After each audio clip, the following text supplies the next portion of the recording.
Hey everyone, it's Johnny from Montic Hockey, and this is going to be the full schedule release for the NHL for next year. I believe they're going to release, well, I think it's in the scenario of we don't know what's going on with the Olympics yet, but based on start in October and everything going forward, we're going to have a great idea of what is going to be going on, like what's going to happen, what's the schedule going to look like. So if you're new, hit that subscribe button, drop a like, leave a comment.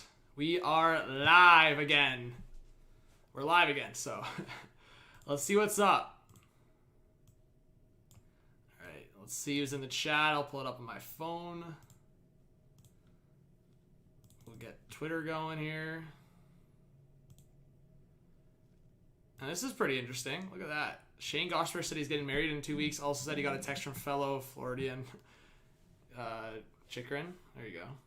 Chikrin sent him a text. Who's in the chat? Let's see. Who's bumping in the chat right now?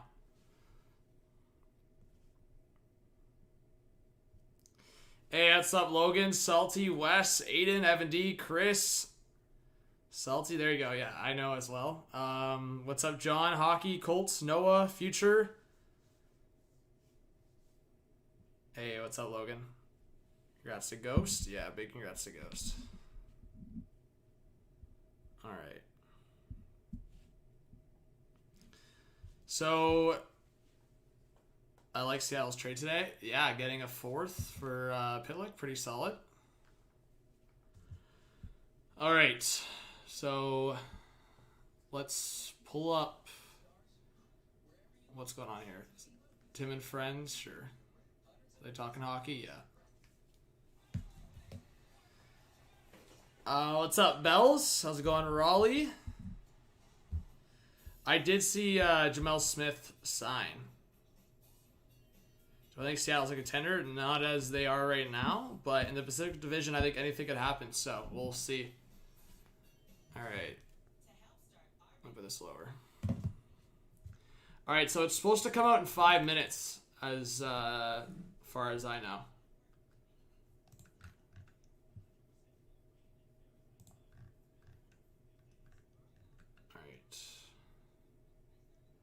Pretty, important update.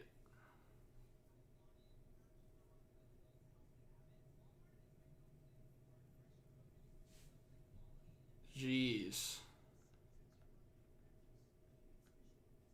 That is pretty messed. They need to get on that, man. It's getting ridiculous. Okay, let me...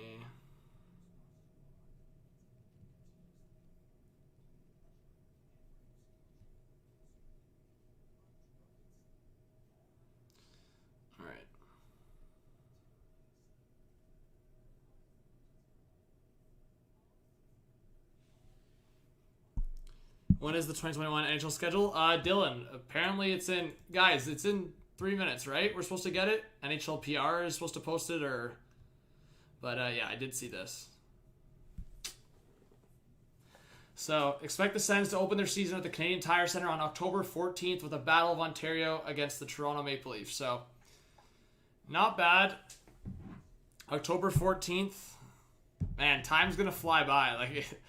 We're almost into August. Like, that's going to come so soon. It's just crazy to think. What's up, Brady? Yeah, Dylan, we'll get that. How's it going, Alex? Thanks for being here. Leafs vs. Sens, Battle of Ontario.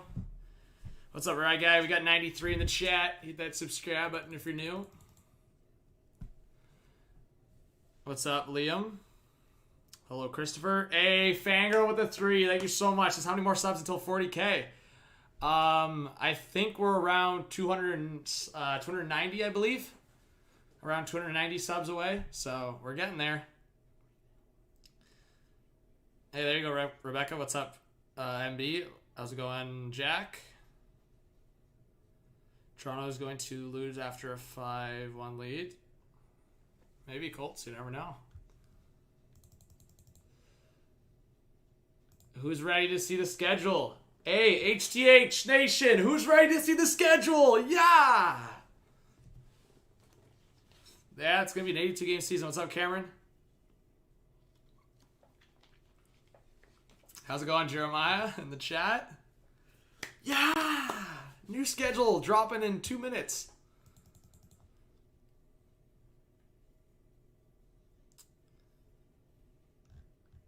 Yeah, hopefully they'll drop it in 2 minutes.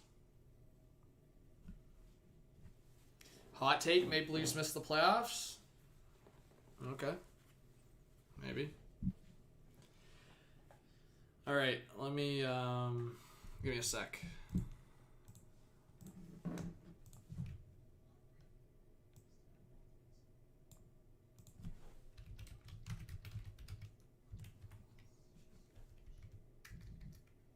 Alright. Sorry, I'm just trying to fix something. And I'm going to share the stream on Twitter so people join up.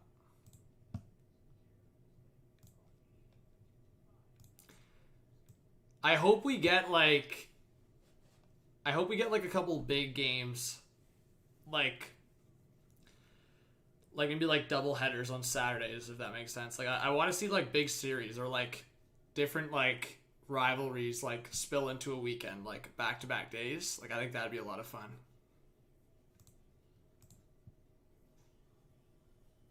Oh, I'm on my wrong account.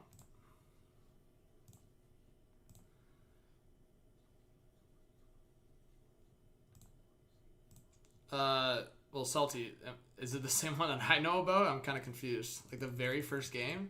Now I'm tripping. I don't want to say it and then be wrong, but is it not the, like, 2 expansion teams, or am I tripping?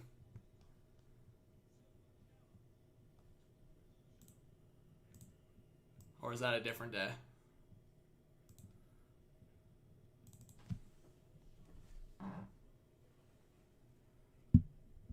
Oh, Pittsburgh versus Tampa? Okay, yeah, that probably is it then. What day is the expansion teams then? I thought Vegas and Seattle were like early on. Sorry for that echo. But we got 150 in the chat. Let's go. Welcome to all the new subs. Do you know if Marco Rossi will play this season? Possibly. October 12th, Kraken versus Vegas. Yeah, is that not this? What's the first day? Is that, so that is the first night then. Okay, so Tampa, Pittsburgh, and then Vegas, Seattle on the same night. Okay, that might be the doubleheader. October 12th is opening night. Okay, so I was right. So me and Salty were both right. We just had the boat, but Salty was more right because Pittsburgh, Tampa is probably going to be the 7 o'clock game or the 8 o'clock game. So Seattle, what's up, Clark? It seems like the Leaf opener is going to be in Ottawa. Based on what I saw from Bruce Garrioch.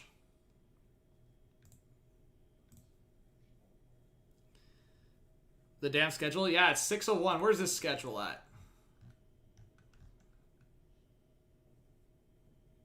Hey, there you go. So the schedule's about to drop.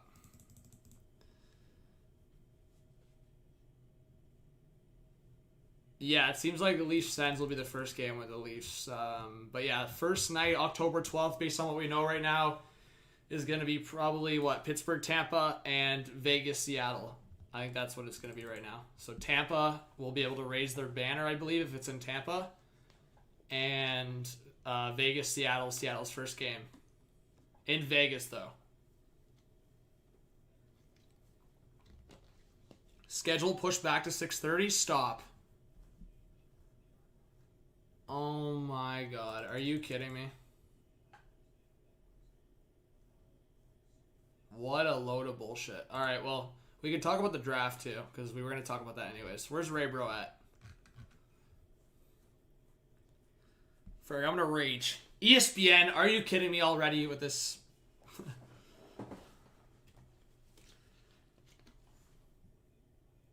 Nah, Mal. A bunch of years Toronto and Ottawa have started the year.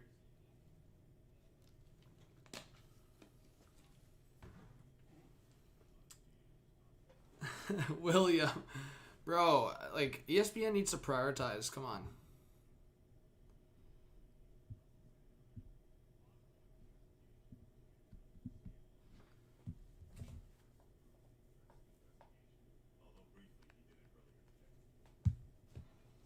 I understand that many of you will have questions on this topic,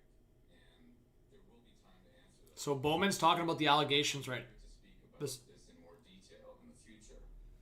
But for now, I have to respect the pending litigation and the independent review. It's underway. I'm not going to be able to make any comments about that at this time. We have to let the process play itself out. All right.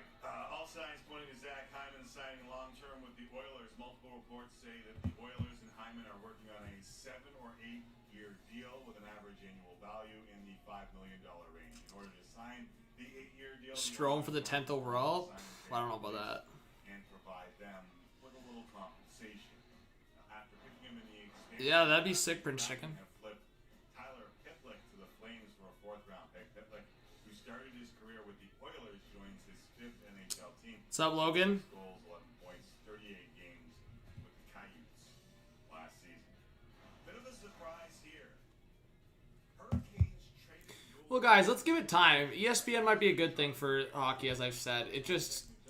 They gotta prioritize it. Signed a 2-year contract with Yes! Please! Yes! He had a 190 goals against, 932 save percentage in 23 regular season games last year. Playoff games. The Canes, well, all signs point to cap issues as the reason the Canes trade him away, or they just don't want to pay towards the cap. Cap issues definitely a factor as the Flyers ship Shane Gosselin there. He's one of the 2nd and 7th round picks. And... Report Cody CC to Seattle. All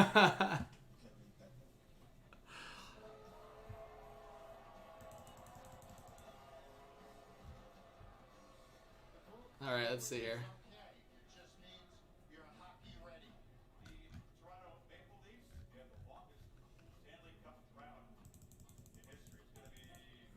Come on.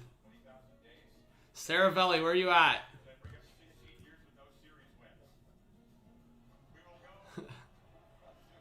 CC's staying in Pittsburgh? No.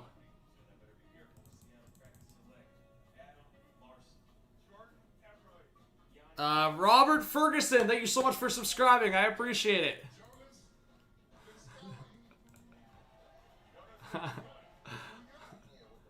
Yeah.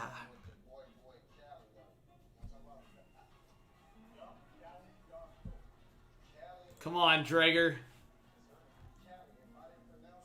Wait, Frank already did? No, he didn't. Why isn't it popping up on my timeline? No, he didn't.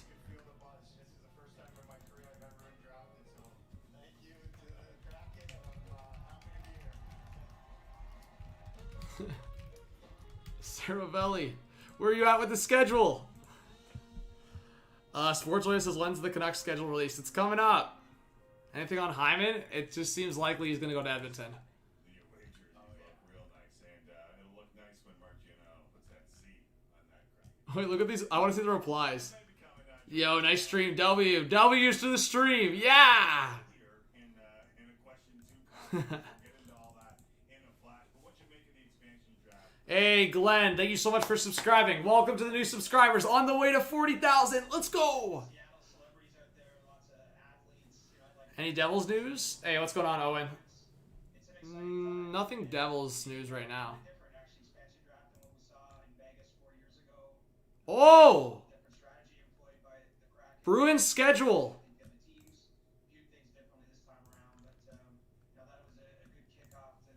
Yo, Bruins schedule. Let's see. Bruins fans, where are you at? Okay, so let's look at this Bruins schedule here. So Dallas Stars October 16th. So that's their home opener. Road trip on the 20th and 22nd against the Flyers and Sabres. The Bruins' first trip to Toronto to face the Maple Leafs, November 6th. Maybe I'll go to that. Montreal Canadiens' first trip to TD Garden, November 14th. Tampa and Boston, December 4th. Western Canada and Vancouver, Edmonton, Calgary. Okay. 2022 Honda NHL All-Star Weekend will take place in Vegas, February 4th to 5th.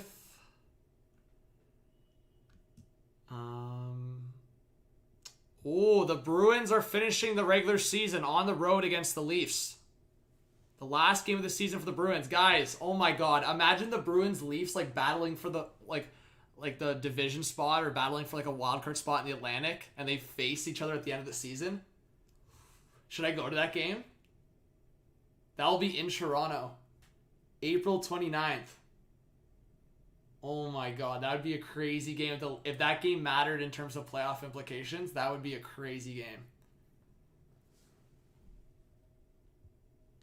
And the Bruins have a back-to-back against the Rangers, April 23rd and 24th. That'll be crazy. Wait, when did the Bruins face the Kraken? Okay, they faced the Kraken February 24th.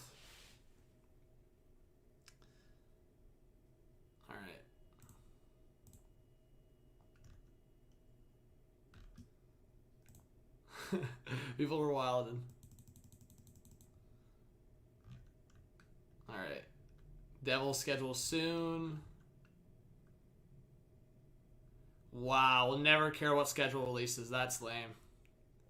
You gotta care about schedule releases to an extent. Because certain days could be pretty hype. Any Islanders news? Not right now, no. But thank you guys for @me. Thanks for following on Twitter. Appreciate it.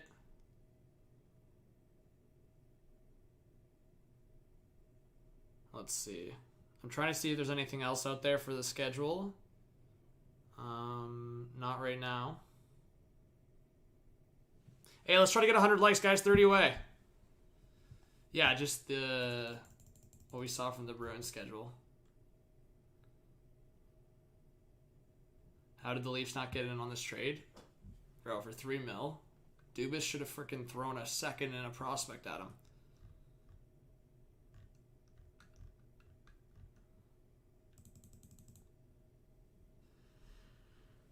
Am I going to add the Kraken in the description? What do you mean the Kraken in the description? Hey, what's up? Rickle? Alex says I wouldn't put it past the Irishman to flip him for more assets than he paid. I don't think so. Bill, rewind. I already showed the Bruins some of the schedule. I already looked at it.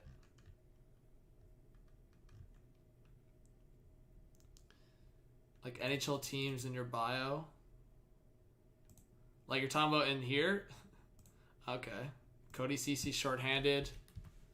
Future. Seattle Kraken. I'll put All-Star. There you go. Is that a W? You guys are good with that? Alright. No, you're... Elias, what are you talking about, bro? My YouTube channel description? What? The Leafs could have traded... Oh, you mean like in the... Like... I know what you're saying now. Like, you're talking about in the video live stream description down at the... Like, yeah, I have to add that as, like, one of my defaults, though. Like, I'm not going to add it now because it defaults for every stream and video. So I'll do that. Yeah, thank you for reminding me. I'll do it for, like, a next video stream. I thought you were talking about, like, on the channel. Like, yeah, for the individual streams and videos, yeah. Yeah, I know what you meant now.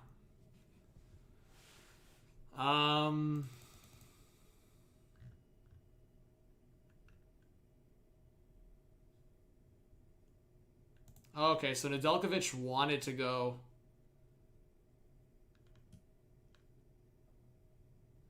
Okay.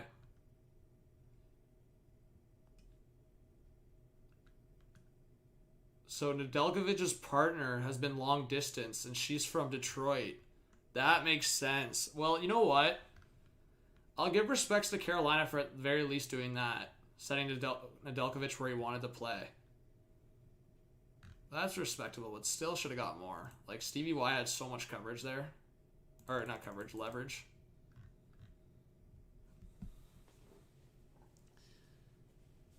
Yeah, Alex. They definitely should have got more.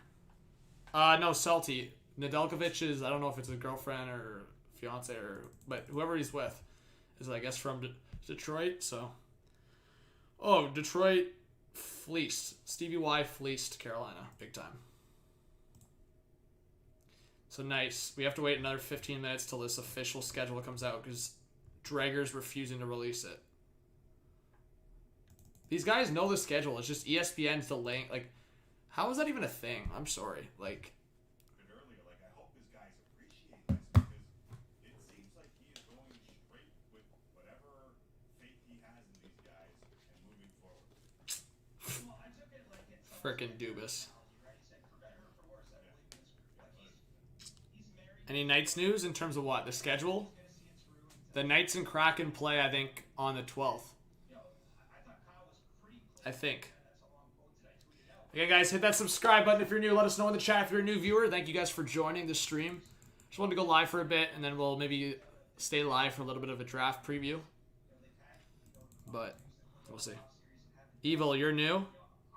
Hey, well, let's get some Evil hype in the chat. Thanks for subscribing. Appreciate you. Maybe they decided to sit this one out. Sabres 2021-2022 schedule. They're not playing, guys. The Sabres, just nothing. Woo! Go Sabres! Yeah! They know Eichel's gone, and they're taking the L for the year. Let's go Sabres.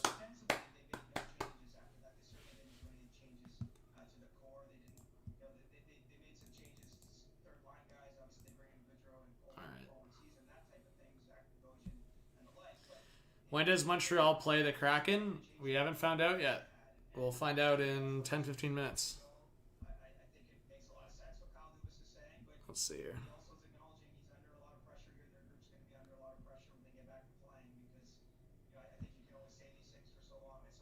Man, if the Flyers actually get Drager's thinking the Flyers might be in on Dougie Hamilton, that would be freaking crazy.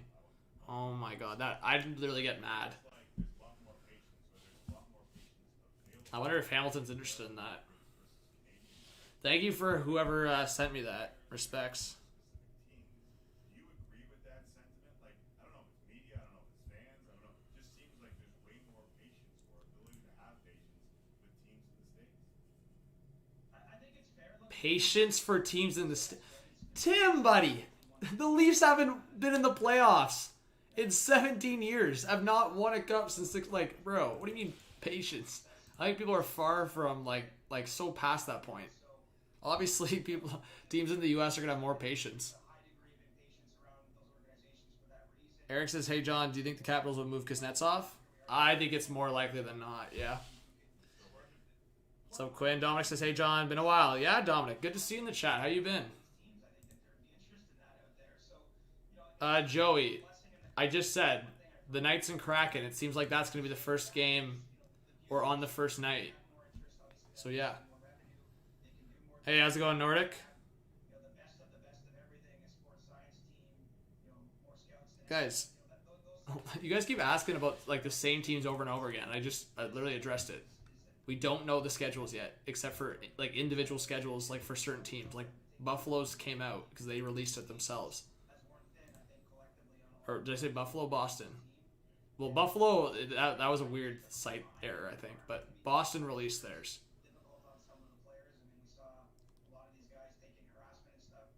All right, Glenn, appreciate that. Big shout out to Glenn in the chat, guys. Thank you so much, Glenn, for subscribing.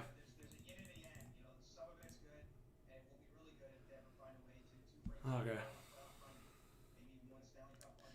Yeah, Leaf Guy, we'll see. These Habs. All Bruins. Go rewind. I looked through it. Bruins, right here. NHL.com on the Bruins side.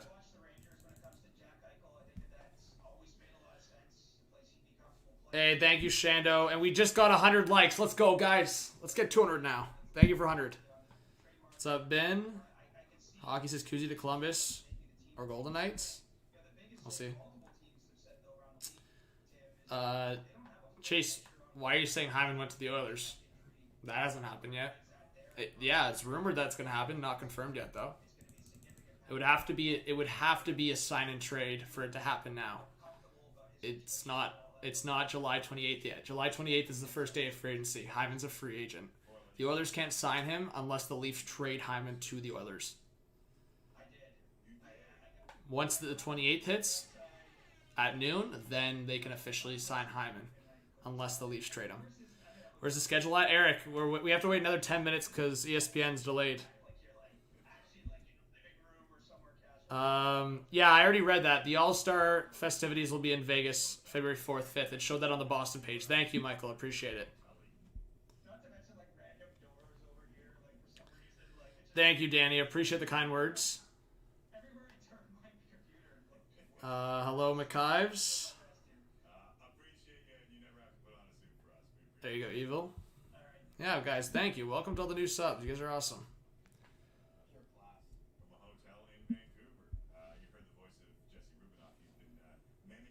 But yeah, guys, I'll be live here for a bit. I'm going to see if Ray Bro's around because...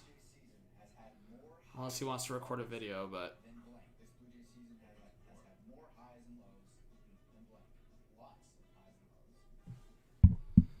Alright. Joey, you're new? Well, hey, let's hype up Joey in the chat. Welcome to Joey. One of the new subscribers. Respects.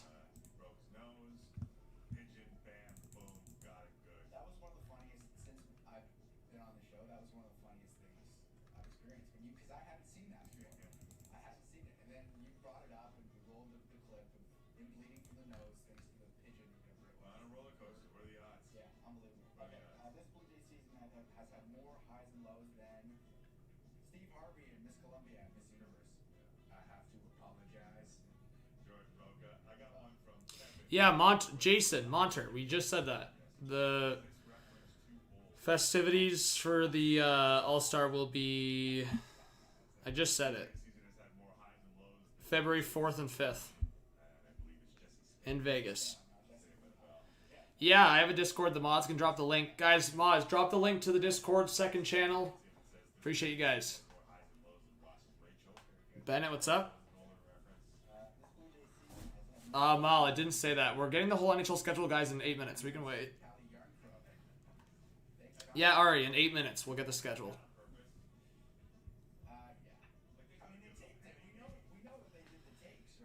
Is Ray Bro in here? What's up, fangirl? Okay, so Ray Bro's in here. Sounds good. Alright, yeah, Ray Bro. So we'll do this. We'll look at the schedule, and then you can come on if you want, and we can talk a little bit about the draft for a bit. And then I'm not going to stream for too long because I did a lot of work, but I still need to finish, and I don't want to be doing work too late, so. Hockey says, I just subscribed. Thank you so much. Appreciate you. Let's get some hockey hype. Oh, yeah, Matt. Mods are always hype, and they're always great in the chat. Sasha, it would have to be a lot. Like, Nico Hischier, like, Ty Smith. Like, a lot. That and more, maybe. I don't know. Like, Quinn Hughes is Quinn Hughes. Like, he's going to be a top 5, top 10 defenseman for a long time. At least top 10. Hello, Elite Sports. Chase, as I said, unless it's...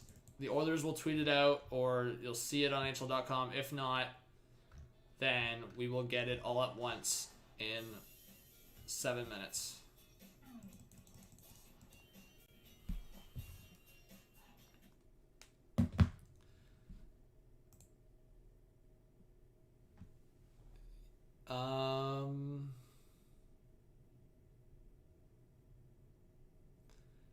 That's not bad.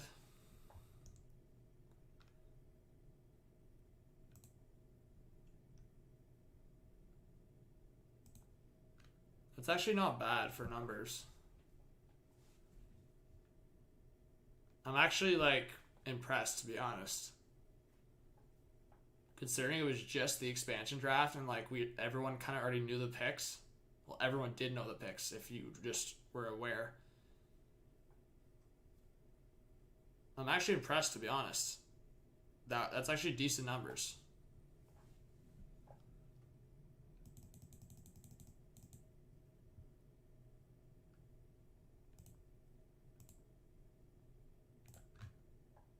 Pretty good.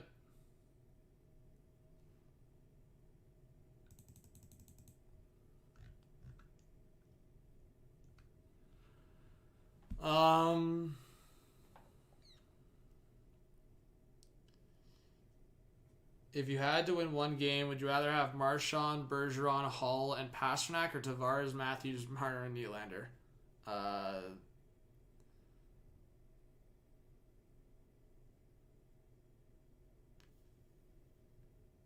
That's so circumstantial because it depends on what team they're on. Like,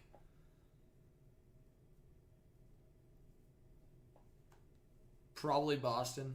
I mean, Marner's a choker, and if it's a playoff game, I'm probably taking Boston for sure. Yeah, like, I don't even have to think about that too much, but, like, the only reason I was saying that is because it just depends if it's regular season, it depends on which teams, what rosters, you know, like, if you're just talking about 4v4, like, skill is skill, but I don't know. What's my wallpaper? What do you mean? On my phone?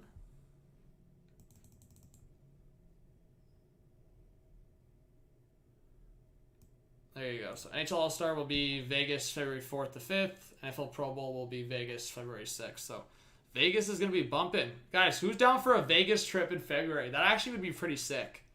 Maybe I'll go. I've been saying I want to eventually go to Vegas. What's up, DMV? Al's first game at UBS. Wait, what?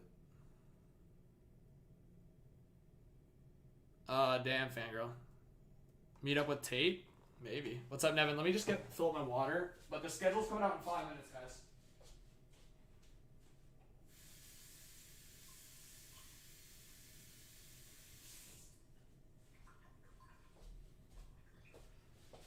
Right.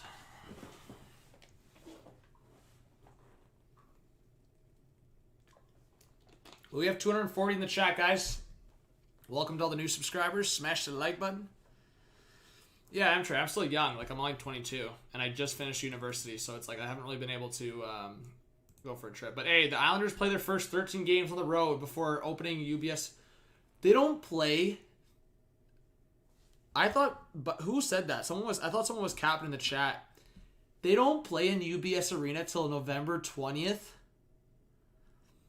Man, Islanders fans are going to be pissed. Oh my god, that is horrendous. They must have done that because they're not fully ready. That's the only reason I can like think. They 13 games on the road is insane. They must have done that because the building is like they're delayed. 13 straight games on the road. Oh my. The only good thing about that is if the Islanders can somehow, if they can survive those 13 games and go like, for example, they can go just above 500. If they can win like 7 or 8 of those games, then they'll have a bunch of home games probably in November, December. Or like December, January. So that's the one positive thing. That's ugly for sure. Like that's horrendous, but yeah. Holy shit, that's so bad.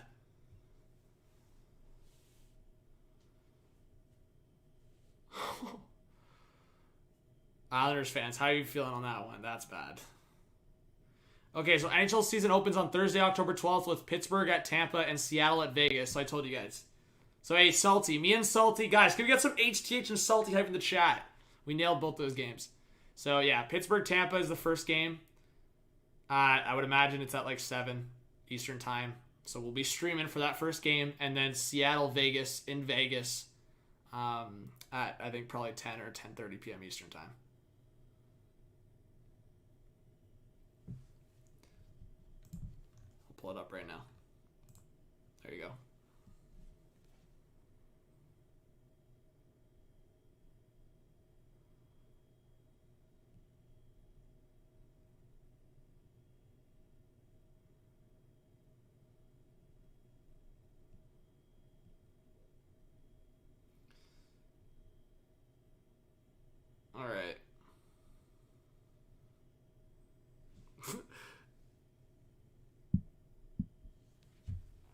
No, but Jack, it doesn't work like that, man. They already made the deal. Like they're out of the Cully.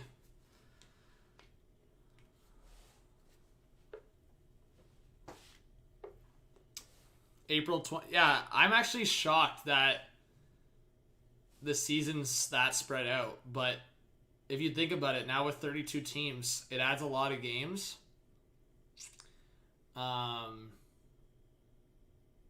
Like, yeah, so.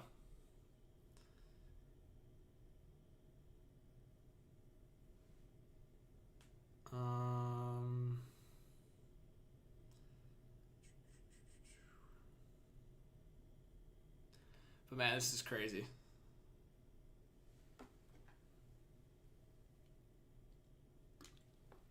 Well, yeah, Shando, you have a 32nd team playing 82 games. That's what I'm saying. Usually it's been, well, it was 30 teams for a while, then it was 31 teams with Vegas.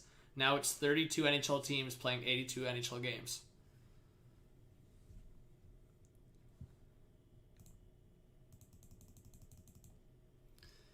All right.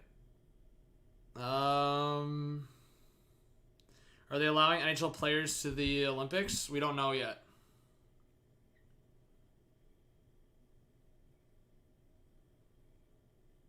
All right.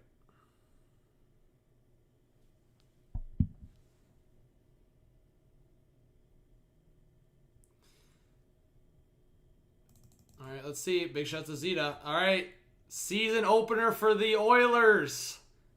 There you go. AHL good. But yeah, thank you to all the new subscribers. Welcome. But there you go. Season opener Wednesday, October 13th. Canucks Oilers.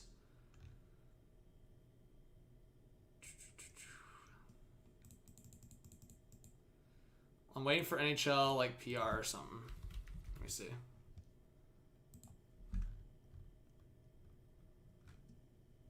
Or just like NHL.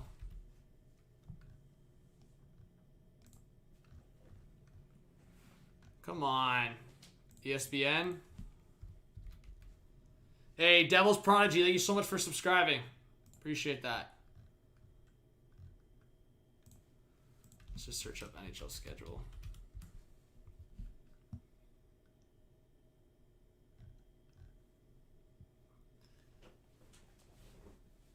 Seattle will get blown out by Vegas. You don't know that. 8.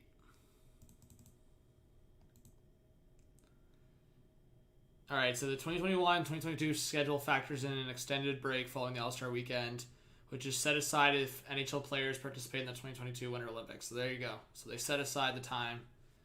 Bruins play the Kraken at home on February 1st. Yeah, we already saw that.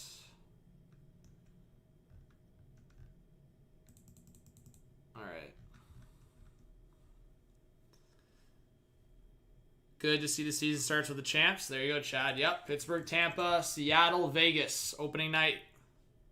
Are you guys ready for that doubleheader stream? It seems like it's far away, but honestly, guys, it's going to fly by. I already know it will. That's a classic. All right.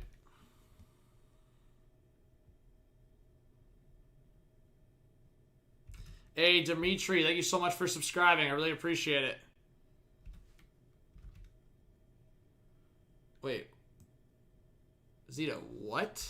I don't know. Like, bro, can you retweet it on your thing? Oh, here we go. Oh, so never mind.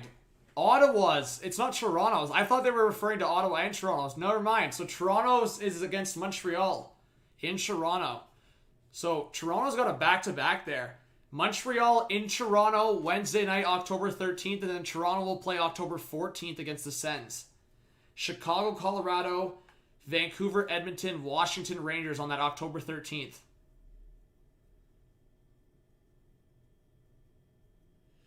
Tickets will be crazy expensive. There you go.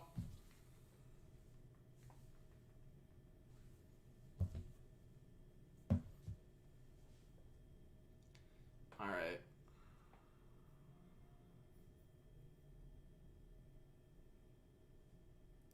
Solid.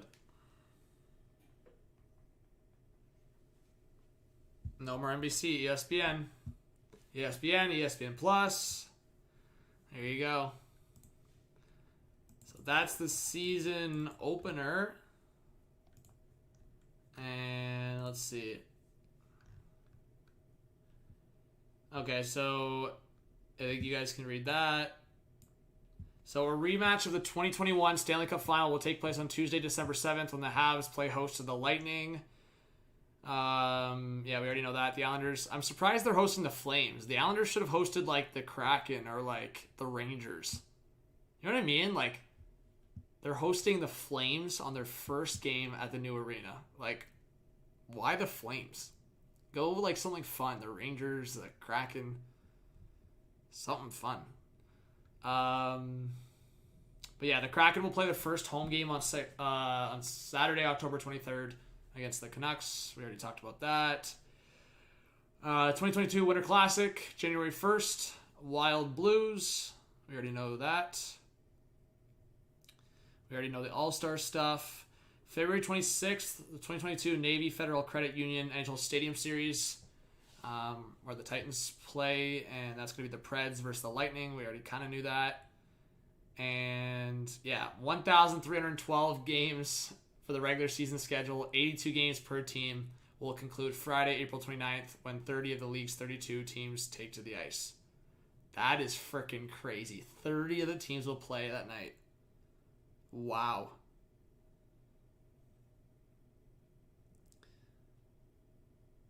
That's crazy. So, games within each division. Here's the format. 5 teams times 2 home, 2 away. Subtotal 10, 10 away. Okay, so non-conference games, 6 teams, 1 home, 1 away. Okay, I don't mind that. The only thing is, it sucks. I wanted to see more, like, for example, like Toronto-Edmonton. It sucks because we'll only see Toronto-Edmonton twice a year again. Or, like, there were certain rivalries that were kind of brewing a little bit. But it's all right. So, but that's crazy. That, if I'm reading this right, games within division, 5 teams times 2 home, 2 away. And then 1 with 2 home, 1 away, 1 with 1. So that means, yeah, like, that's freaking crazy. The amount of times that you play each other in your own division. God, that's actually wild. Yeah, I am going to the attachments. I'll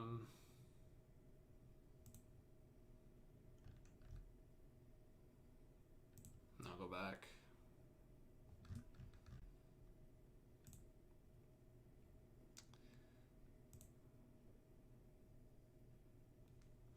Whoa. Okay. Can you guys see that okay?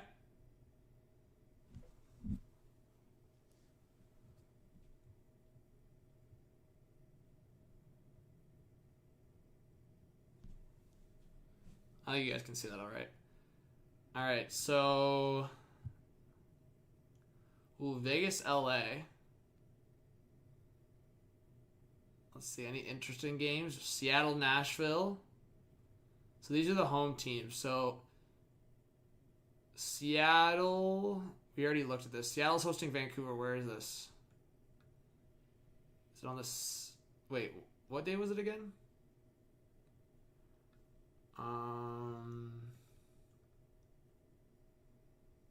Okay, right here, the 23rd. So Seattle plays their first home game against Vancouver. And let's see. Then they play, Habs fans. The Habs play in Seattle, October 26th. There you go, Habs fans. I want to see the first game, Toronto in Seattle. Rangers in Seattle, October 31st.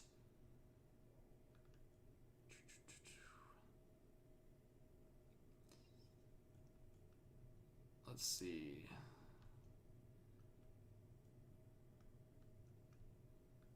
trying to look at Seattle's home games. Anaheim and Seattle, November 11th.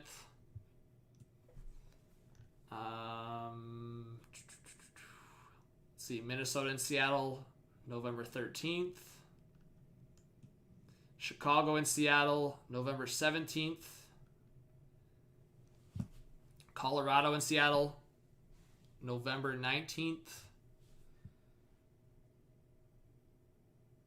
It's a lot of hockey, man. Pittsburgh, Toronto, that's a good game. Man, it's crazy.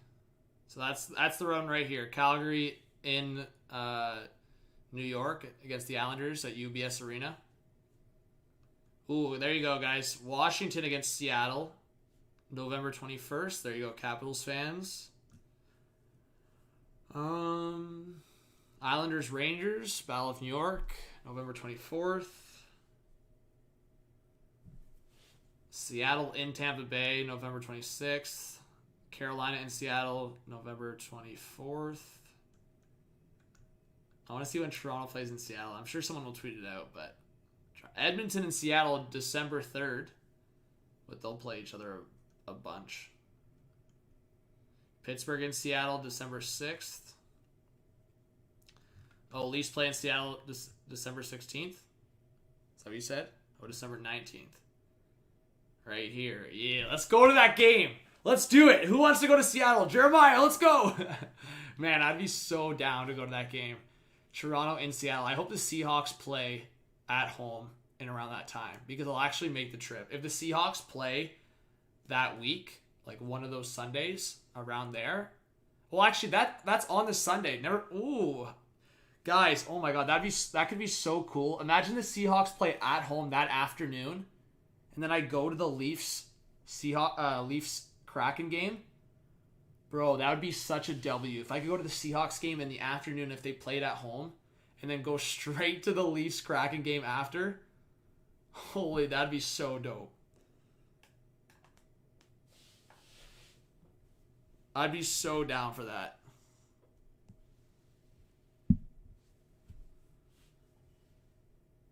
Oh, the Seahawks are in LA on the 19th.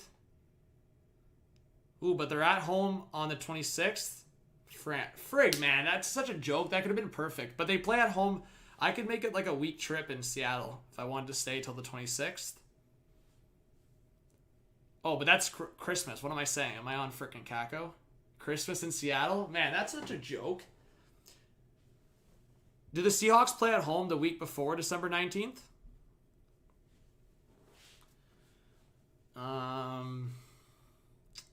What a frickin' joke. HTH meetup? Maybe. No, at Houston? Oh my God. Whatever. Oh my God, that sucks. Okay. Well, whatever.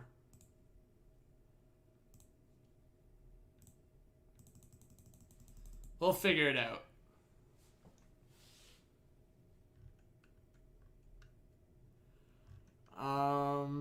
Maybe I'll just go to a different Kraken game. They don't have to play the Leafs.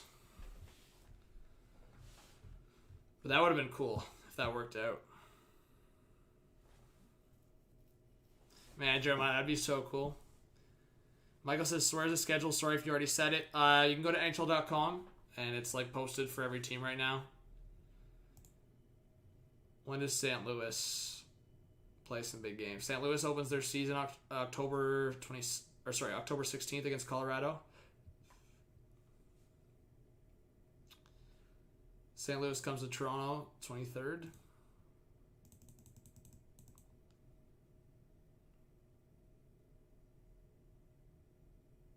Damn, Chad. Yo, Pred schedule. Man, I can't see that. Alright, here's the Kraken schedule, the full schedule for the Kraken. When do they come to Toronto?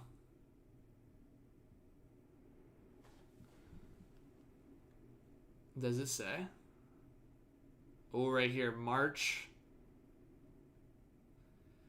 Is that 8th? March 8th. Kraken come to Toronto. Those tickets are going to be so expensive, though. Screw that. I remember when Vegas, in 2017, when Vegas came to Toronto, or it was 2018, the tickets were stupid expensive when Vegas came to Toronto. What's up, Ramon? Hey, 250 in the chat. Let's go.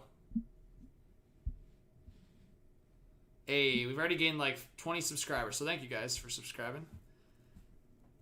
You think Kraken are starting their season 0-1? You think they're about to get spanked by Vegas?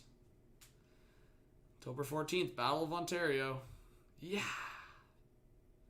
There you go. Pierre-Luc Dubois will return to Nationwide Arena on November 24th. Do you think Dubois gets booed, guys? Pretty heavy? Who thinks Dubois gets the John Tavares treatment? Fix the quality? Logan, it's called fix the quality on your end for your stream. The quality is fine if you adjust the quality, like on your settings.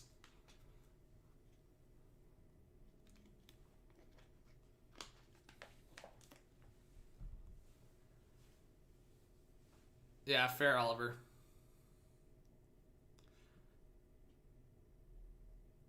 I know, Prince Chicken. That's what I was gonna say. There's a lot of Islanders fans that are just ruthless and out of pocket. I don't know if a lot of Blue Jackets fans are gonna be like that.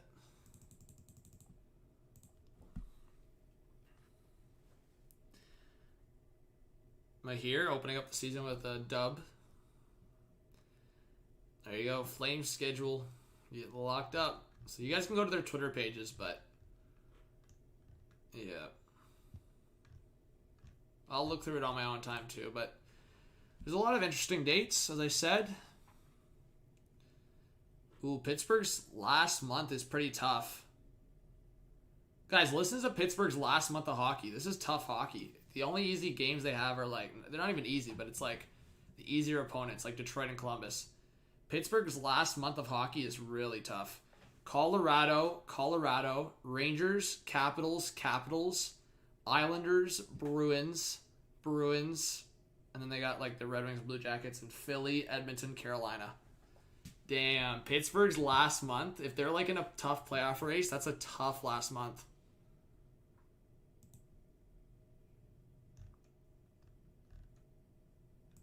They better get ahead of the standings. Let's see what let's see Boston's last month. Boston's last month? Oh, that's not even bad. Boston's last month is alright. Columbus, Red Wings, Lightning, Capitals, Blues, Sens, Penguins, Blues, Penguins, Rangers, Panthers, Sabres, Leafs. Kind of tough, but not as bad as the Pens. Ooh. Yo, I should go to that. New Year's Day. Why isn't that working? There we go. New Year's Day game in Seattle, and then Seahawks are hosting the Lions the next day. Ooh, that could be a dope trip.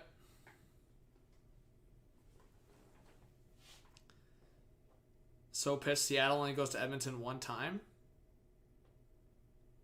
What? That doesn't make sense. How does that make sense? They're in the same division. Oh, are they the two teams that lined up that they only play each other? Okay, thanks, Sita.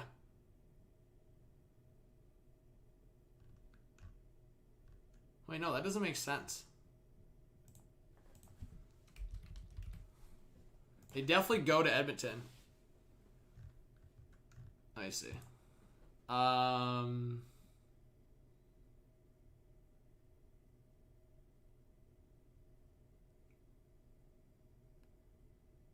What?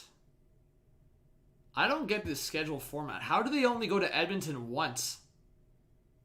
See, that's why I was confused about the NHL format. So I'm pretty sure there's, for some reason, you play, there's like one division team. I'm like, based on what I see right now, there's only one division team where you play only one time at their building and then two at like your own, for example.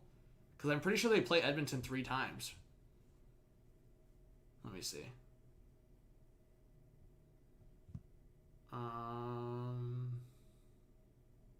Or is it only twice? That doesn't make sense.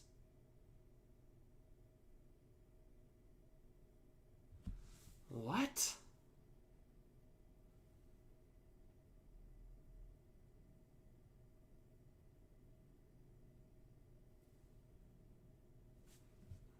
They play Edmonton 4 times? Where are you seeing 4 times on this list? Like, am I seeing things? Like, bro.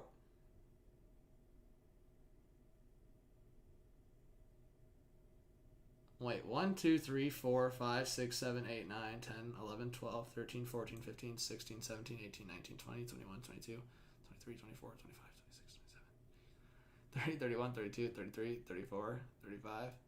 Okay, so they play Edmonton at home here, so that's 2. 36, 37, 38, 39, 40, 41. Because this seems short. 42, 43, 44, 45, 46, 47, 48, 49, 50, 51, 2, 3, 4, 5, 6, 7, 8, 9, 10, 11, 60, 61, 62, 63, 64, 65, 66, 67, 68, 69, 70, 70. Okay. But why isn't it... Am I missing things here? Maybe because of the Olympic break here? Like...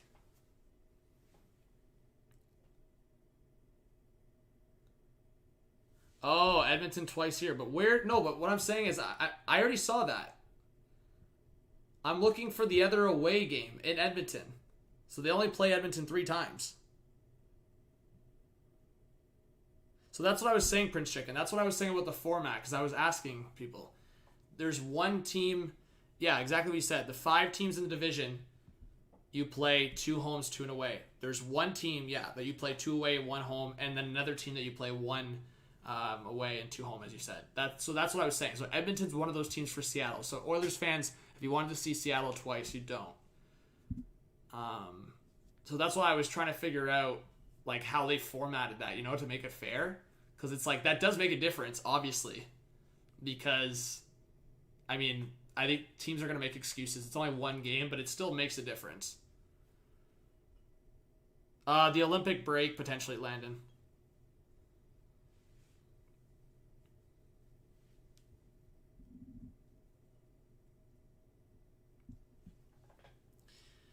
When does Dallas play Seattle? Bro, I'm not going to look through all of these dates. But you can just look at Dallas. Like, I think they play once in Dallas at home in April. And in January. January here and in April.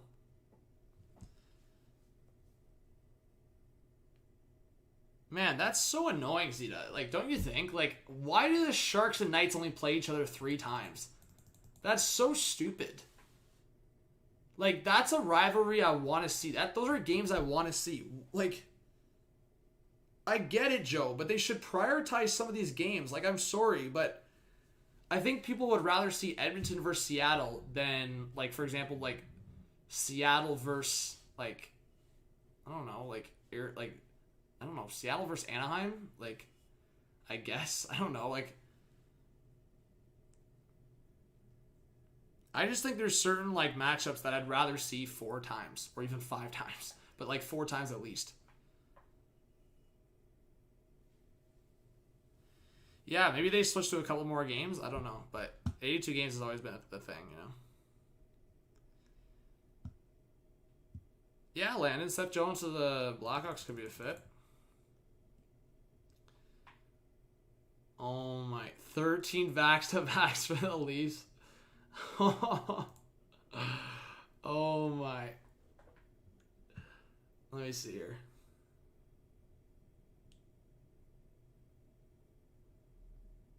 There's a bunch of games where they do travel too. It's like they play it against Calgary at home the 12th, and even though it's like close. Buffalo's super close. When's the Cali road trip? November 24th, 26th, 28th. There you go. So the Cali road trip for the Leafs is in November. And when's their Florida road trip? Well, they'll have a couple Florida road trips. Their first Florida road trip is... I always like to look because who knows? Actually, that'd be a sick road trip. Vegas, Colorado, Vegas, Arizona there. Okay, so they play in Tampa and Florida in April. That could be good.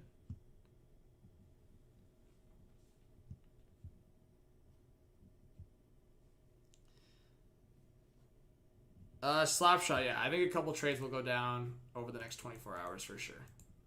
At least a couple, maybe a few. All right, Ray, bro, you want to come on and talk about the draft for a bit?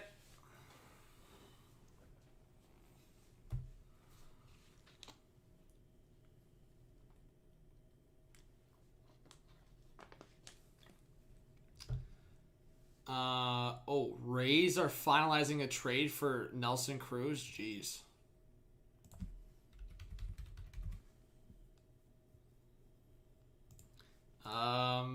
The Lightning do their schedule. Nope.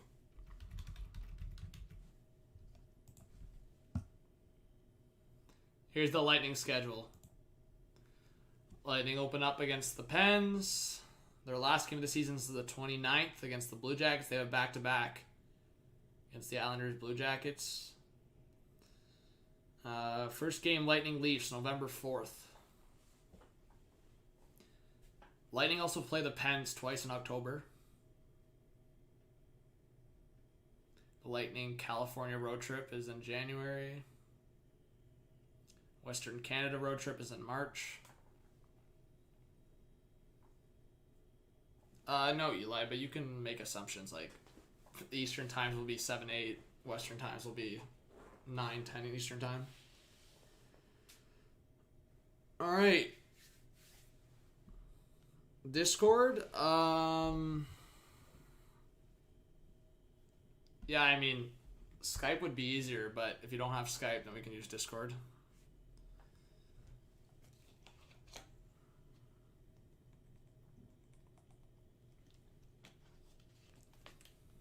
Do I think Tampa three-peats? No offense to Lightning fans, but hopefully not. I want to see how Islanders fans are.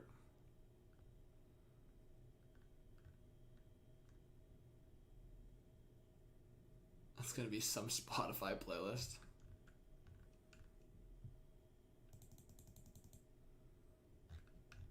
All right. You have Skype? All right. Ray bro, is there like a good website we can do a mock draft on or something? Or a site you use where we can do a mock draft on stream?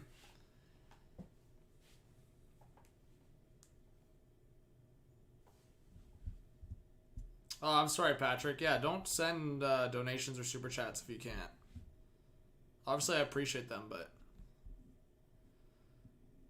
Okay.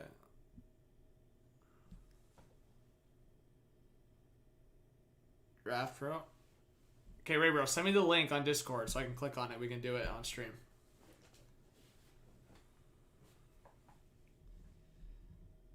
And then we'll record it, and then you guys get an early look on our mock draft. We'll do a full first round mock draft maybe with Ray bro here.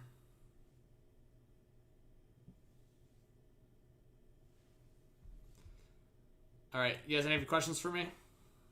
You guys down? Who's ready for the NHL draft tomorrow night? So I'll go live tomorrow for a while tomorrow night, and we're gonna have a good time.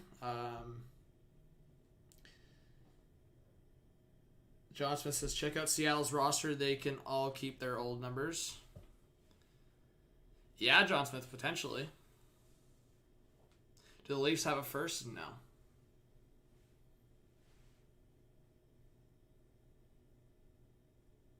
There was a rumor that Dubas was going to try to trade back into the first round, but we'll see. I think they might just try to get a third round pick.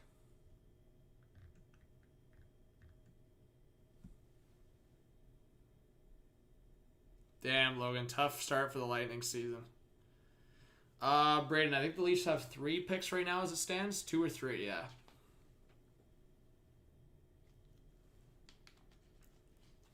Yeah, Harry, I'm probably gonna end the stream around 7:38.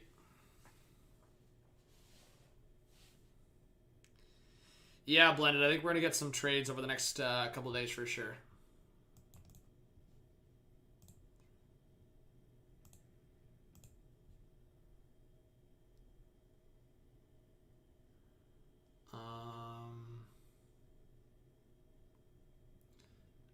Okay, Raver, what do I pick? Local draft?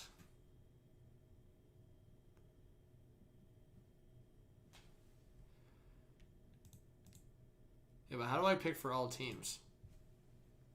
Online draft?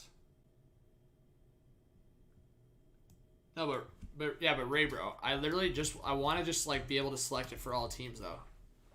Is that what we're able to do? Because like I want to be able for us to control our picks here. We can go back and forth.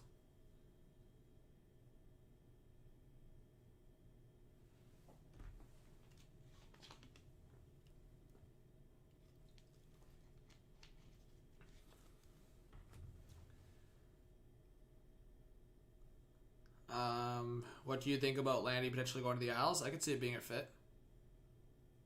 Okay, Ray, bro. I'll get you into the call right now then. Alright, guys, so we're going to do a mock draft here. If you want to stick around, if you want to not have it spoiled and watch the video afterwards, you can totally do that as well, but we're just going to do it on stream. Why not? And then Ray, bro, can also give more explanation and stuff, and I can edit it after.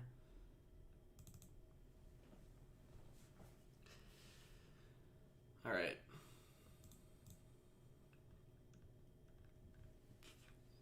Ray, bro, do you have me on Skype? What's your Skype? Can you buy tickets right now? I don't know. It depends on individual teams. I don't think so. I think Seth Jones gets moved this offseason, yep. Most likely.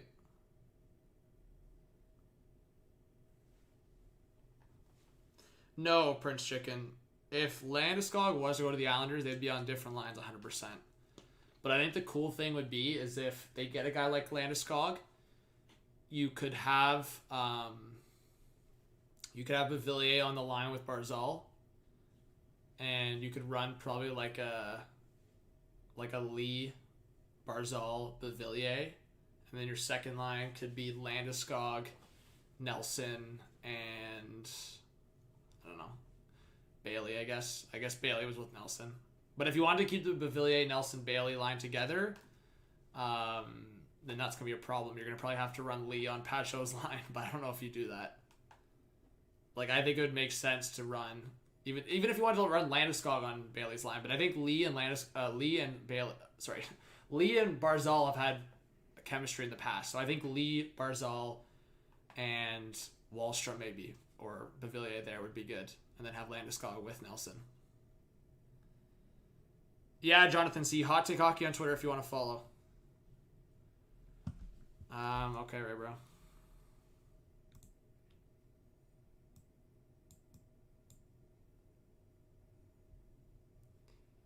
Alright.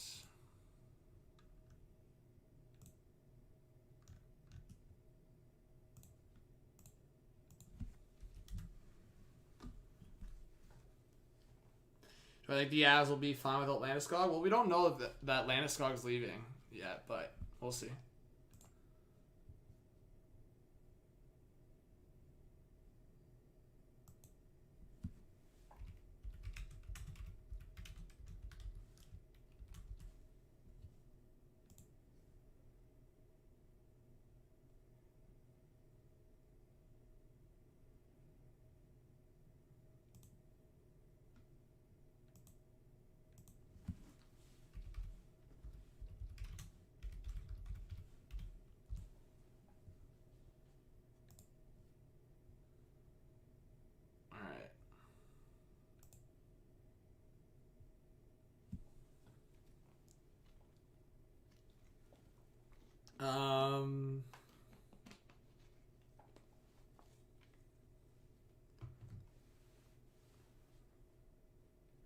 Yola says I have finally collected all of the Jets jerseys made. Took me a hot minute. Huge Jets fan. There you go. Patrick, we don't do that, bro. It's in the description. I don't ask for donations. I never expect donations from anyone, but it says in the description, no refunds. I don't do stuff like that. Like, it just doesn't make sense. I don't expect anyone ever to donate. But it says in the description. Slasha says, but, like, who do you think gets dealt? Yeah, like, I think at least we'll see one big trade. Like, I don't know which one it's going to be, but between Eichel, Seth Jones, I don't know. One of those names will get dealt over the next week. Yeah, Sons, I don't know, bro. Some, like, people gotta chill.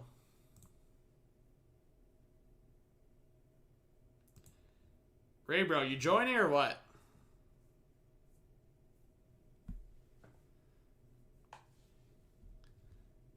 Okay, Ray, bro. I'll just give you my email. That's associated with my Skype.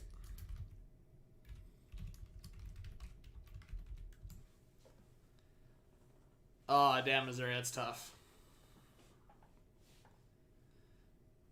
There you go, Matt. What's up, Pravin?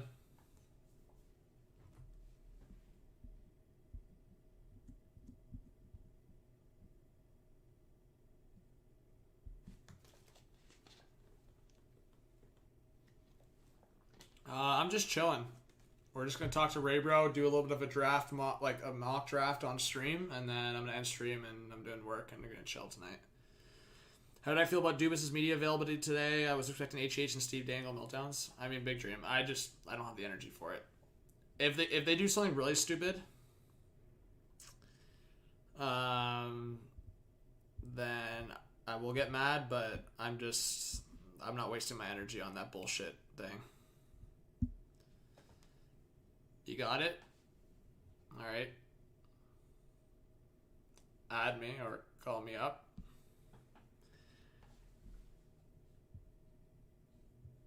There you go, Jonathan. Aaron says, on Saturday night, I'm going to a Chicago Fire game. There you go. But yeah, like, I never ask for donations. It's literally, you guys have been here. I never asked for donations. So it's just like, again, I'm sorry, but like, I don't really do, because then people would bullshit with me all the time. If I was like, I never accept donations, but if people like ask me for refunds and stuff, like that'd be a common occurrence that people would try to troll. They would donate and be like, hey, can I get the money back? And then if I don't, then they're going to be like, hey, but you did it for that person. So, Patrick, please stop. Ray, bro, how's it going? Let me see.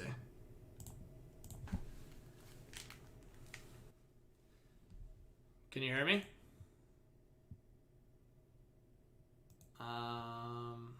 Okay, wait, give me a sec. My settings are not. It's probably on my end.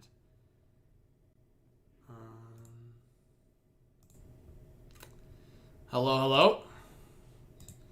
Okay, dope.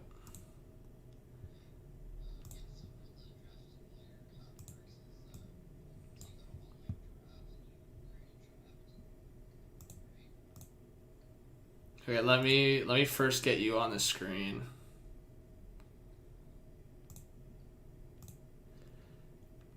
All right, guys, we're gonna get Raber on here in a sec. Should work.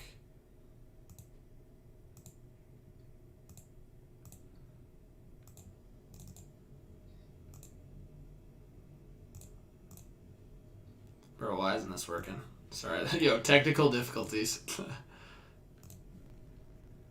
And why isn't this? And why isn't this?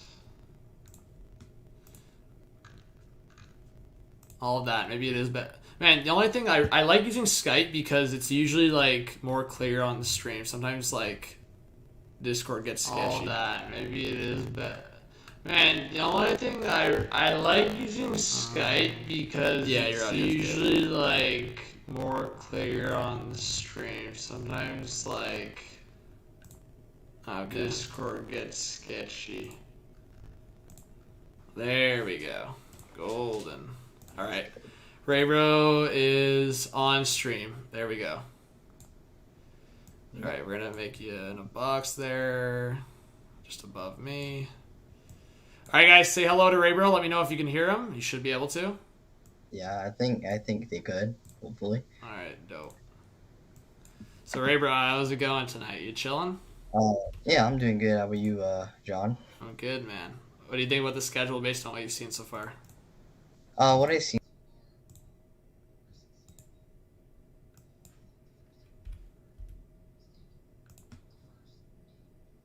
Yeah.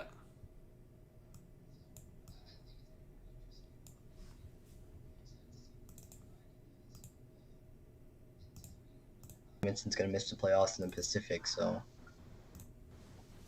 I don't know, guys. Is he freezing? I don't know why he's freezing on my end. Okay, it's good now. I was like, what's going on there? I think it's good. All right, let's pull up. Okay, so you're gonna have to walk me through this so we can set it up. Yeah, so you go to online draft. Okay, I'll pull it up on stream so you can see what I'm doing.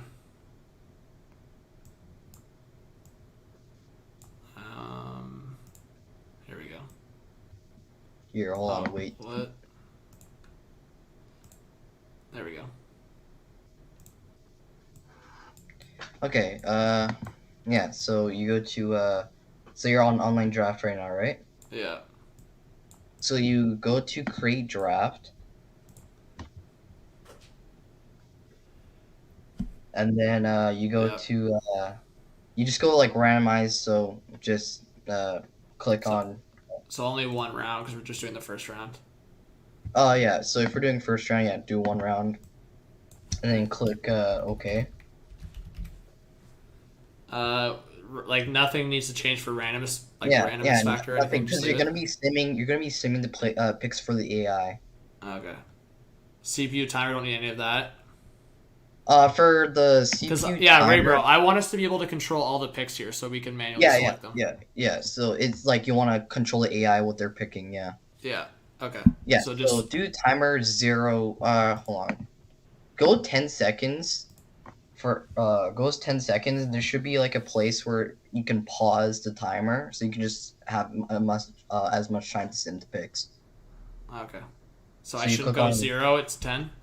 Yeah, 10. Okay. So it gives us enough time to click the pause button. There should be a pause button on the top, and then you can pick your team.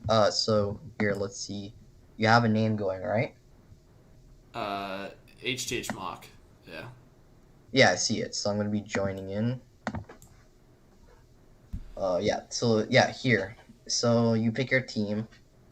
I'm gonna be picking. Edmonton. No, not Edmonton. They don't have enough picks. Good picks. So I'm gonna pick LA. Why not? Okay, I guess I'll pick Seattle for the memes. Okay, sounds good. And then you start the game, or start the sim. All right, get this mock draft going. And then the lottery should be what it is in real life, I assume. Yeah, it's good. Yeah. And then you click it, start. All right. And then there should be a pause button on the top, so it stops the timer. Okay, there. So you stop, timer. And then there's sim picks. So see how it says sim pick? Yeah. So you can give them who they're gonna take and stuff like that. Okay, so let's get into it. All right, so Raybro, what I want us to do is like you give your analysis based on like what you see. So like obviously you have your own rankings, but we want to do a mock draft. So give your kind of mindset on like what you think you would do, but like obviously what we think is going to happen. So based on just kind of talk about your top 3 here, because I think right now, based on what we know, the consensus top 2 picks right now are Owen Power and Matty Beniers. Yeah. Based on the projections of where Buffalo and Seattle is going to go. But past that, I think Anaheim's probably the biggest question mark right now. So what do you think's going down in that top 3? I think the top 3, based on the consensus and what you see from Bob McKenzie and other stuff like that, is probably going to be Owen Power. I don't think they're going to... I mean, it could be a possibility to take Matthew Beniers, but I think they're going to take Power. I feel like that's my gut choice. Okay, and like, what do you have to say for Owen Power going forward for Buffalo and what he's going to provide? For Owen Power, what they have to do, they shouldn't be playing him in the NHL first season for sure. I mean, if they rush him 100%, I think if they rush him, he's going to end up being like a Bristol Lineman. And although Ristolainen has gotten a little bit better over the years, I feel like beforehand he wasn't that good defensively. I think with Owen Power, he needs to work on his defensive game, use his body more in terms of physicality and stuff like that. I think his offense is fine. You can run up. I don't think you shouldn't be putting him on the power play, but you can put him on there. He'll do just fine. And I think he has good playmaking, stuff like that. But there's some issues. Yeah. So we're going Owen Power 1. Seattle number 2. Are we pretty confident in Matty Beniers? Like, for a while there, Ray Bro, I was saying, like, I was just going in the direction of, like, man, it'd be so, like, cool for 2 reasons. To draft a Luke Hughes, because I think Luke Hughes has the potential to be one of the best defensemen in the league. But on top of that, I think when we're talking about, like, Seattle, like, making a statement, and yes, Matty Beniers could be that number 1 center, but Luke Hughes could be that number 1 defenseman. Yeah. The rivalry brewing of, like, potentially Seattle and Vancouver in the same division, on top of, like, Quinn Hughes being in Vancouver and Luke Hughes being in Seattle, like, I think that'd be so cool. But I think Matty Beniers is the pick here. Would you say that's what you think is going to happen? Yeah, I think that's the main choice. I feel like he's going to be the most translatable. I think he's probably going to get into the NHL faster than most of these guys in this draft for sure. And I think, like, first off, his rookie season, you could put him on the third line. And I think he's going to do just fine on the defensive end and offensive end. Okay, so we're going Matty Beniers to Seattle. I think the top 2 picks are pretty set right now. I'd be surprised otherwise. So we'll go Matty Beniers and Anaheim. So this is the one that's really up in the air. I'll let you go this pick because I think I'll be more comfortable going the next one. But where do you think Anaheim's going to go with this pick? I think Anaheim takes. I know you're using the selection. I think you're using the the scouting profile on their page and all that stuff and that information. But I still think that I think the best option for them is to take a William Eklund for sure. I think him and Zegras, what they could do on a line is truly remarkable. And they have a center such as Yeka Poro. Or even Zegras could be a center. I believe they're transitioning him to be a center. So him at centering with Eklund and putting him with Tracy or Perot would be a really good line. Or even Troy Terry or Sam Steele, whatever.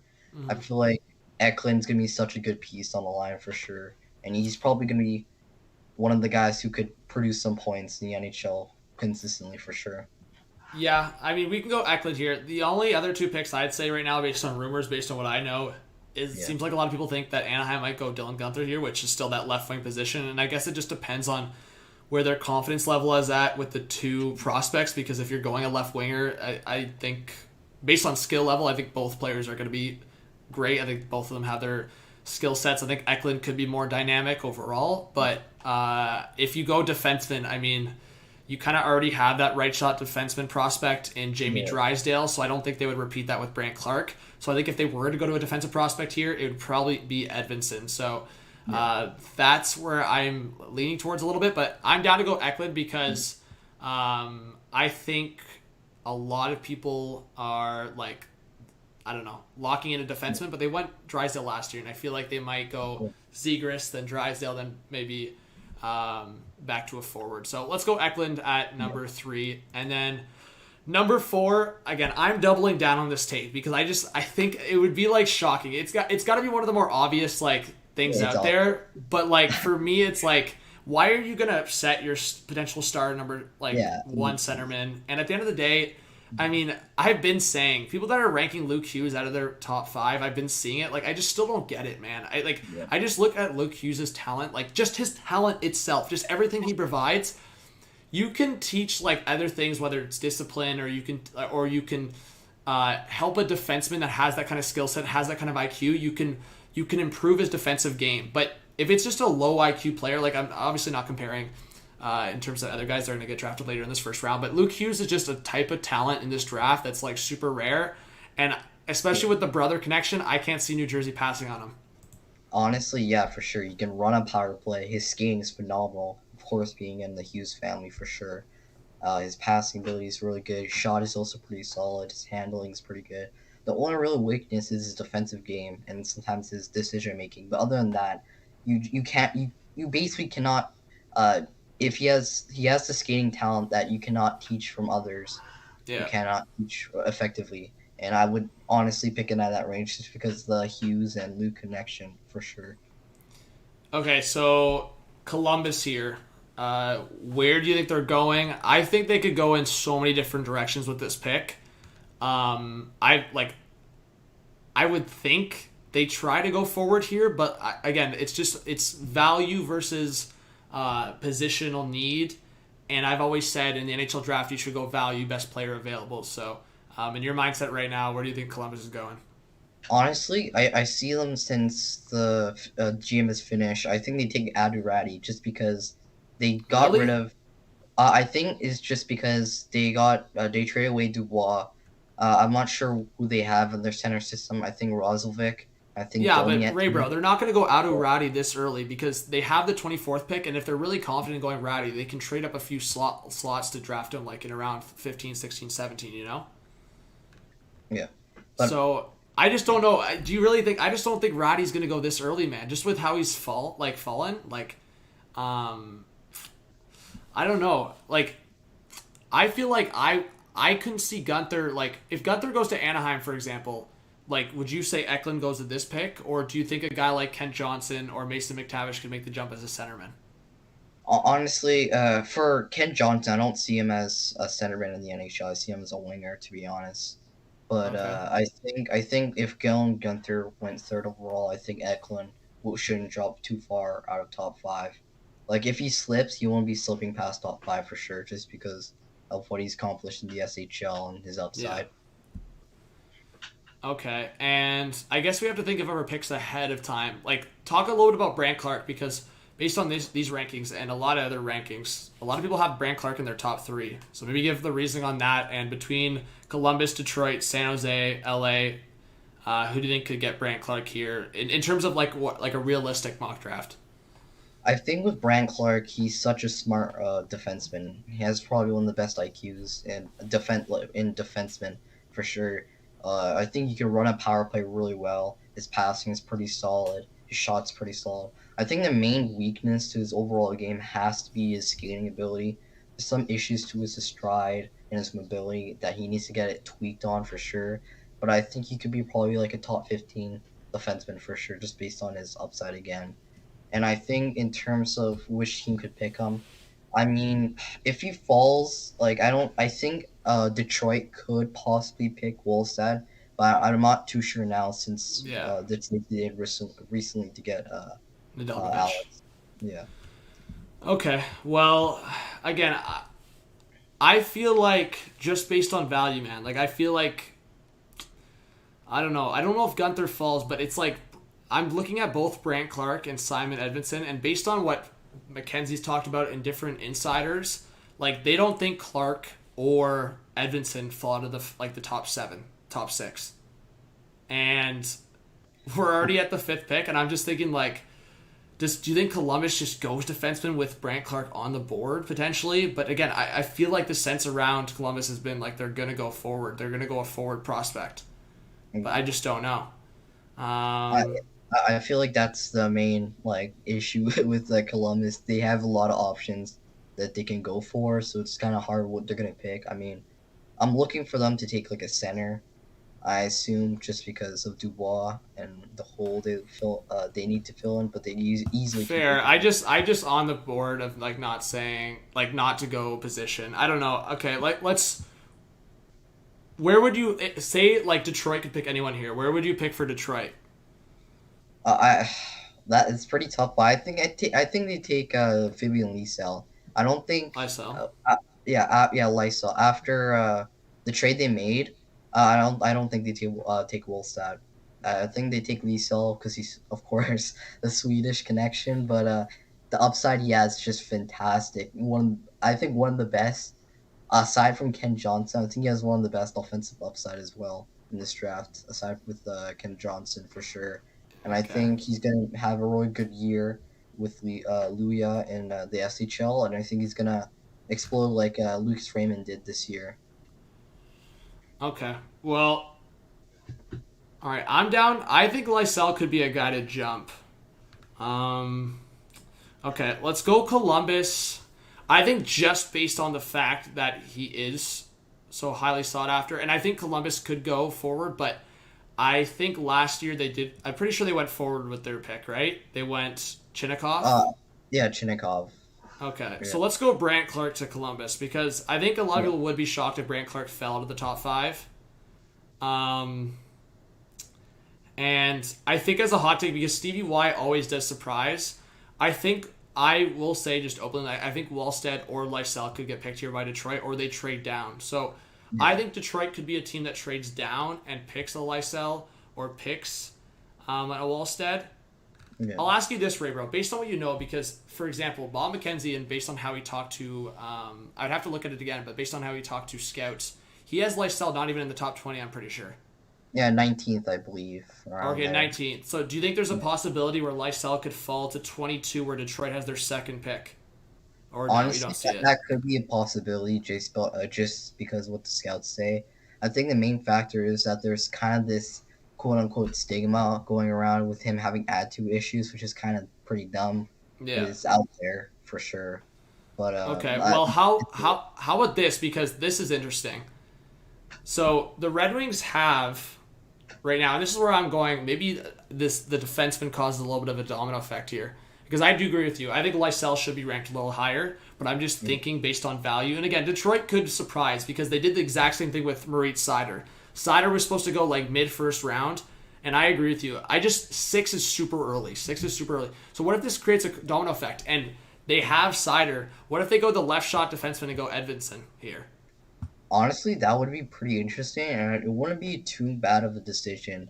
But yeah, it shouldn't be too bad. Both are pretty solid defensively, especially Edvinsson as well. I think if that happened, that would have been like a huge turning point for sure. But Kent Johnson is from Michigan. But I don't think Stevie Y is the type of GM to sway away from like what he believes versus like location or what. Yeah. You know what I mean? Yeah. He's not. Yeah. Sorry. No, I agree. Like I think we've talked about that, me and you. Like I think especially a GM like Stevie Y, I don't think he's gonna let that sway him. Like he could have let certain things sway him. I know, like for the Zadina pick, for the Red Wings, it was Holland, and I think they regret that one because they didn't pick Hughes at the time. So I think they're trying to build the defense, but at the same time, like there is some forwards here. So I don't know. With Detroit, they already have Hronek. He looks to be pretty solid, and they already have Moritz Seider to fill the top 2, and I think and Troy Stitcher as well. So they already have like a top 3, and I think like they could go with a D-man, but like realistically, if Seider turns out to be a really good defenseman and Hronek like still becomes really consistent as well, I think they take it forward in this instance. Okay, sure. So based on mocks and based on what I think actually is going to happen, who do you think Detroit picks here between McTavish, Johnson, and Gunther? I think... Because I think those 3 are going to be... If Detroit picks this early, I think if they trade down... Again, I could be wrong, and Raybro will look like the genius if Lysell gets picked this early, but I think Bob McKenzie, as an expert and a lot of scouts, I think they'll be taking the L's. Raybro will get the W's. The big scouts will be getting the L's. If they're projecting Lysell to go 19-20 and this guy gets picked 6th, that's worse than the Seider one. Because at the very least, they were saying Seider 13, 14, 15, and then he went top 10. But I'm gonna trust in Raybro, but also trust in I'm gonna meet in the middle here. So yeah, between those 3 guys of what I said, Gunther, Johnson, and McTavish, and then if we're going forward, who do you think Detroit could pick?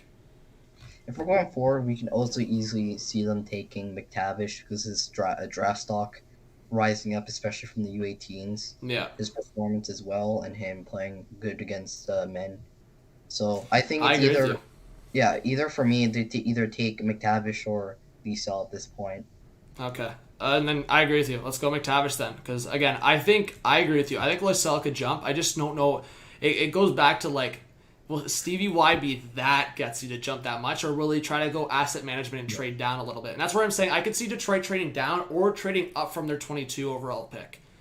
And San Jose, I feel like this is obvious. If Edvinsson drops, I feel like we have to go Edvinsson here, right? I mean, yeah, Jack Olson really loves this guy in the Discord. So, I mean, it's a good pick. Him playing with Merkley, he's good, solid defensively, and if he lets Merkley lean into more of the offensive side, that's a pretty good pair for sure. Okay. I think yeah, Edvinsson gets taken with San Jose's pick for sure. Okay, so let's go Edvinsson with the Sharks pick and LA. And I feel like LA could go two directions here. I feel like we've talked about LA potentially picking a defenseman at this spot. But with Dylan Guenther on the board, I think I'm probably going there. I don't know. I feel like I get that sense that, especially with those two forwards, Guenther and Johnson, I feel like they could be the next two picks with LA and Vancouver. Yeah. What do you think? Yeah, they're pretty especially with Ken Johnson. He's a pretty flashy dude. Highlight reels all the time. Imagine him playing with Byfield and Turcotte would be a very sick line for sure. Yeah. It would be very, very good.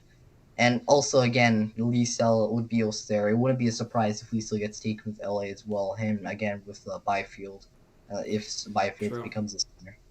So there's lots of options.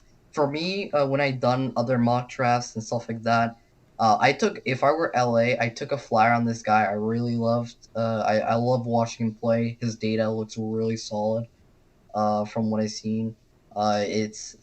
He's projected 27, but Logan Stankoven is probably the Cole Caulfield in this draft. He's 5'8", but he has upside. Yeah. He can shoot the puck. His worth ethic is good. His skating ability is also fantastic. His hands are pretty good. I think most teams are probably inevitably they're gonna be not drafting him because of his size, which is a big mistake. Because this guy could be really something in the NHL for sure, 100%. Okay, so based on what we know, is there some kind of connection with Johnson with LA that you know I of? think, and not what I heard of. I mostly hear him either with Detroit or Vancouver, because Vancouver is where he was, I believe, born in BC. Mm-hmm. So at this range, we don't know what LA is going for, obviously. But I think it's either gotta be. I think with no D-man left to take that early, I think they either take Liesel, Johnson, or Stankoven, in my opinion, if you want to take a reach on him as well. Okay, well, yeah, then let's go with that. Let's go Kent Johnson to LA. Okay. I'll pick him here. Yeah, and then with the Canucks, I would say I feel like Guenther might be the pick. Yeah, probably Guenther. I feel like they don't pass on Guenther if he gets here. Yeah, I think their center depth looks amazing with Horvat.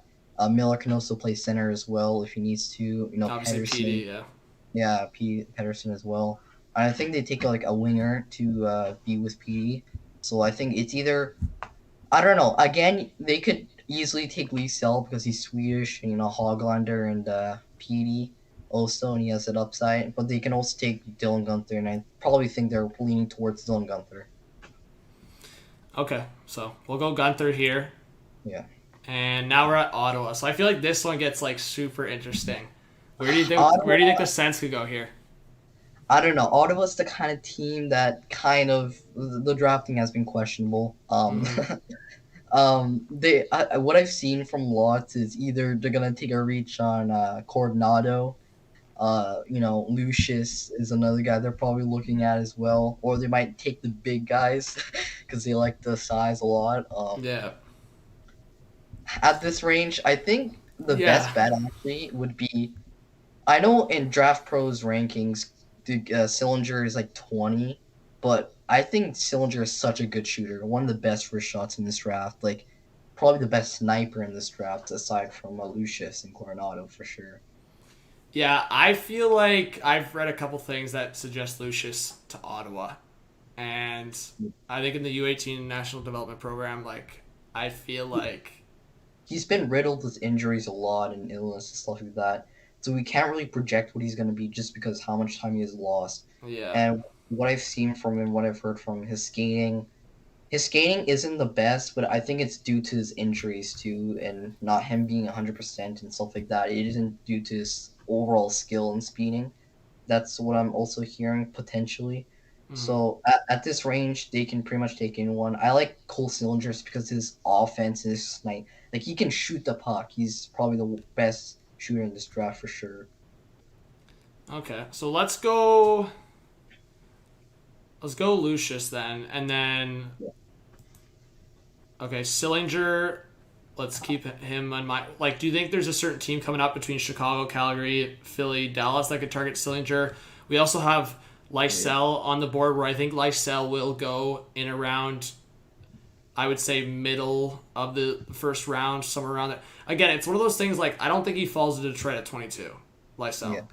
I think they would have to trade up, or, again, maybe they take Lysell at 6. I just don't see it. But who do you think Chicago could take with this 11th overall pick? Honestly, I would say if Chicago even has this chance to get him, I think they're going to swipe him up regardless if they have Lankinen. I think they take Wallstedt at here, honestly. You think so? Yeah, Wallstedt is he's going to be a franchise-level goaltender, I believe so, just because of what he's done in the SHL and what he's done. And does Chicago have anyone else in their system that would be a fun-up goalie? I mean, becoming a goalie, I'm not too sure. I think Alexis Gravel. But other than that, they have Lankinen, Malcolm Subban. I think if they still have him. Yeah, and they couldn't go wrong with going goalie here. Yeah. Okay, honestly, I mean, I'm convinced. I think Calgary's already set in goalie. Philly's already set in goalie. I think Dallas is okay with Ottinger. Rangers are set. I feel like Wallstedt would either go Chicago, or maybe if he fell over here, then maybe like St. Louis or like a Winnipeg could pick him. But I'm with you. I think Wallstedt could go to Chicago. Again, I want to make it clear to everyone. I think keep an eye out for Detroit for Wallstedt for sure. Yeah. But, all right, I'm convinced. Chicago, Wallstedt. All right, Calgary. I think they could go a bunch of directions here. What do you think? I mean, they obviously lose Giordano. Their bigger defensive piece as well. Forwards, I think it depends what they're going to do with Goudreau and stuff like that, and Monahan. Here, it's pretty much with Calgary, they can go pretty much anywhere. Here, I think they don't really have a number one center aside from like Monahan, and if they trade Monahan, I don't think Lindholm is that number one guy. And I think they take a flyer on Fyodor Svechkov. You think Fyodor Svechkov could go this early? Yeah, I think so. He's probably the best two-way guy in this draft, 100%. Two-way forward in this draft. Okay. I feel like he's been playing on a bad team with Ladio in the MHL or the VHL. I'm not too sure. Yeah. But, like, the team there was just horrible. Like, it was him and then a bunch of beer leaguers. That's pretty much what it was. Yeah, I'm sold. I've heard some good things about Svechkov, and I think that he could be one of the more underrated if he does slide into like the later teens, even 20s. Yeah, so, and I think now he's been picked up. I think traded to St. Petersburg, which is a known development team. They're very good, and I think with them developing under them, I think he's gonna be really solid. And I think Calgary takes him. Okay, I'm convinced. Let's do it. All right, Flyers. Where are they going here? I think it could go a bunch of... Like, I have notes here. I think one of my potential picks here, I don't know if you agree with this, could be a Cole Sillinger here. Yeah, I'll agree with you. Cole Sillinger looks to be a good piece in Philly. The only other, like, direction I could see would be, like... if they wanted to maybe reach up for the talent, would be an Aatu Räty, because I do think Aatu Räty, even though he fell quite a bit, and now people are saying like he could go all the way to the 20s, I still think one of these teams, based on Aatu Räty's past stock and like the untapped potential of what he could be, I still think one of these teams here, whether it's like the Flyers, Stars, Rangers, like Blues, Jets, like I would imagine one of these teams take a flyer on his stock and what he could have been. Yeah. Same thing with like, I mean, you've seen it in the past, like. Think about with like Timothy Liljegren with the Leafs. Like he was like the hyped up like second or third overall pick, and then he dropped all the way to 17. So I would imagine Aatu Räty falls around there, but I think Sillinger could be a really good pick here. Yeah, I don't see. I mean, Sillinger is probably a really good pick. Aatu Räty, like you say. Either way, they don't really need it because Philly is not a bad team. So Yeah. they can go pretty much anywhere, and they can boost on their prospect system because obviously they got Morgan Frost on their squad. So they can pretty much go anywhere. I say Sillinger just because he could bring that power play to a Philly and score goals and stuff like that. Okay, let's go. Let's go Sillinger. I was gonna ask you, is there a way we can make a prediction on potentially a trade for Detroit to trade up? I guess we could if we wanted to, right? I mean, you could, yeah. Okay. I was gonna say one of these teams have like an early second round pick, maybe. I think with this for the AI, you actually have to trade. Like, like I think you actually have to trade with the AI and with value and stuff. I don't think you can just like do where it's like the ownership and you just take the picks away from them, stuff like that, or transfer another picks. Okay. Well, how about Detroit jumps from? Well, do we feel like Dallas could draft someone that they like here at 14? I mean, yeah. I mean, Stankoven again, a good option for them. Yeah. Liesel is still on the board. Coronado is still in there. Lambos is another. Yeah, I guy. feel like, but the only thing I'll say is I feel like Dallas has stocked up a lot on like their forward prospects. Like, do they have that many defense prospects right now? With their defense prospects, who do they have? Like Honka, but you don't really consider him a prospect. Yeah. Is there a way that maybe Dallas trades down to the Detroit spot to in terms of like selecting a defenseman? Honestly, yeah. I mean, they don't really need that high of a pick, to be honest. Just because this year, I think the past season, they were riddled with injuries for the whole year, and they didn't make the playoffs. I think they're still a very good team, and I think they could use that pick to their leverage and get like a player out of it and drop down. Yeah. Okay. So, is there a way to swap the Dallas and Detroit picks or no? There isn't a way from this simulator where you can just like swap them, from what I've known and used. Let me see. I think you have to have like real like if you want to do that. I think like someone here you have to have like real players in the thing and they can. Can you leave the draft and come back and be the Dallas Stars? No. Once you leave, you just spectate. Shit. Okay. Okay. I guess I could make an edit here on a video if I make this the video. But anyway, so let's do. No, I'm not leaving the draft. Okay. Let's do that then. Let's pretend. Big swap here coming up. All right. Your Dallas Stars trade the 14th overall pick to the Detroit Red Wings for the 22nd overall pick, and the Red Wings, like, I don't know, second round pick. One of their second round picks. Yeah. All right. So the Dallas Stars will swap it after. So this is where the Detroit Red Wings are selecting, and Reber, I think we go with your guy, Fabian Lysell. Yep, Fabian Lysell. So imagine the Red Wings came out of this draft with Mason McTavish and Fabian Lysell. Honestly, just right there, they probably would have been the winners of round one for sure, 100%. Man, yeah, that's what I think. The Red Wings. I'll say this, based on what I've heard, based on what I've read, I think the Red Wings are going to try to come out of this draft with at least one of William Eklund, Mason McTavish, or Fabian Lysell. I think one of those guys are going to try to get. And if they can get two of those guys, oh my god, that'd be insane. All right, so Rangers here.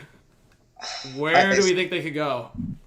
Just because what they want in terms of like, they don't really want to look for skill.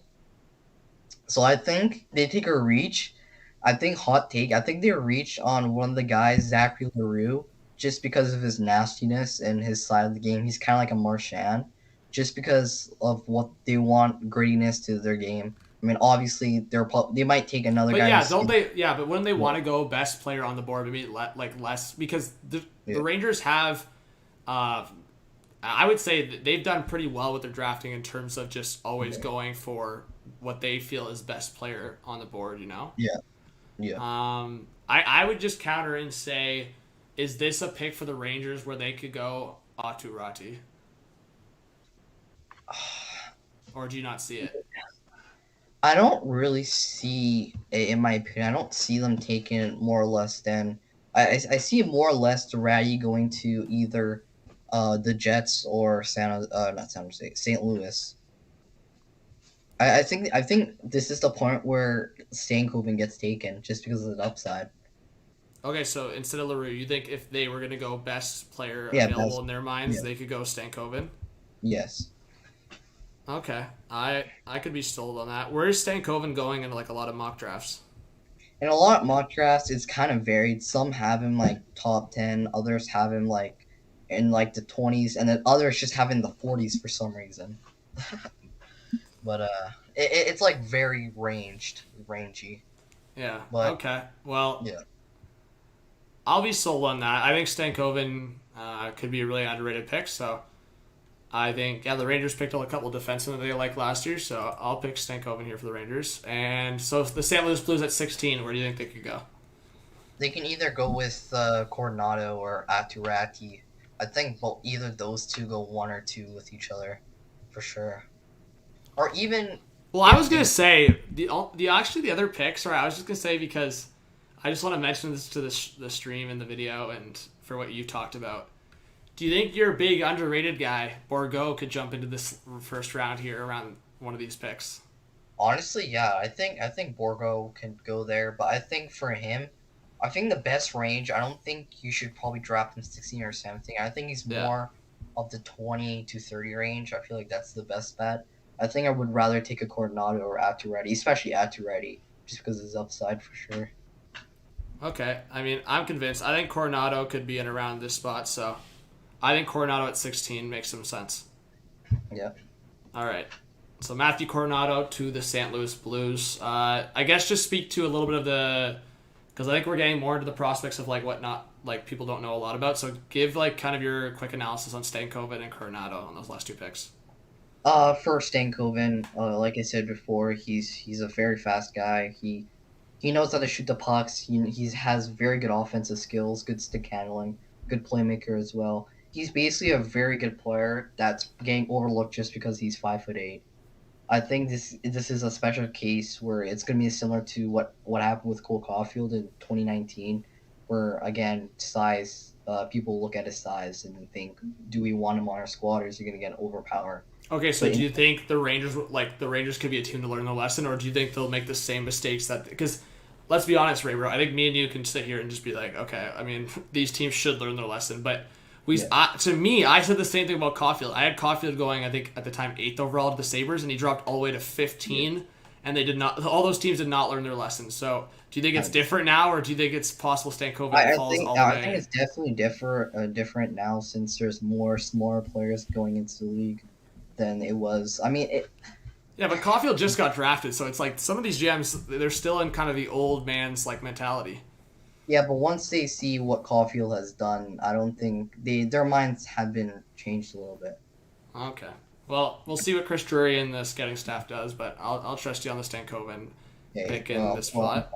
I want to get a charger really quick. My computer's not done. Okay, all good. Good way to pause. We're at 17, so. Hey, chat, we'll answer some questions. Anthony, thank you so much for sponsoring if that was recent. Thanks to all the new subscribers. I'm going to get a water fill up here, but yeah, QUINN is interesting. Let me fill up my water here.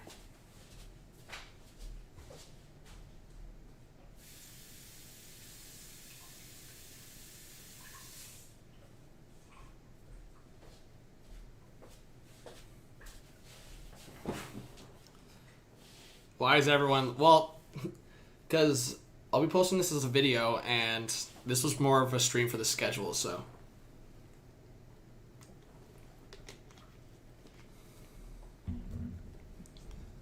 Alright.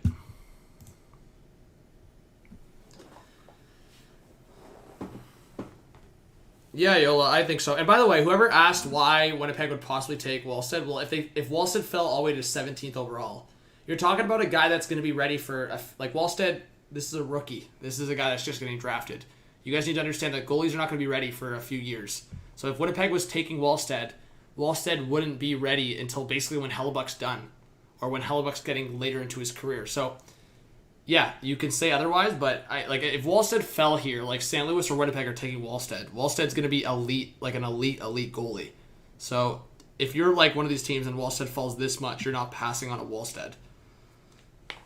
Getting back. All right, so let's go with the Winnipeg Jets. So,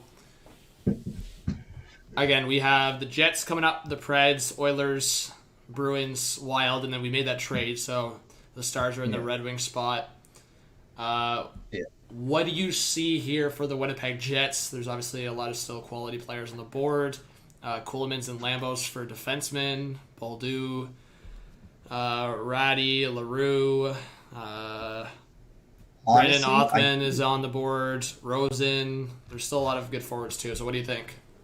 Honestly, I do see him. Actually, as I was taking my charger, I was thinking, I think that you could take Carson Lambos. He's playing with the Winnipeg Ice in the WHL. Yeah. Obviously, went overseas because of the late start with the WHL. But I think Carson Lambos, he had some struggles with the Finnish Hockey League. Obviously, I think different ice. But I think once he comes back to WHL next year, gets used to the ice again, and starts to be more comfortable, I think he's gonna break out in the WHL, and teams are gonna be wondering why they didn't take him in the first place.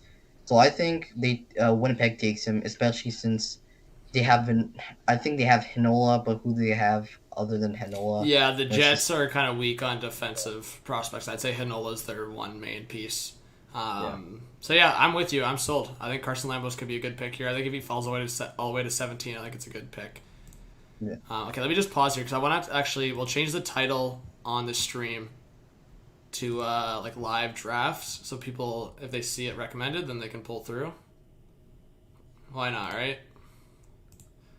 Get people in here for Raybro's live analysis. Okay.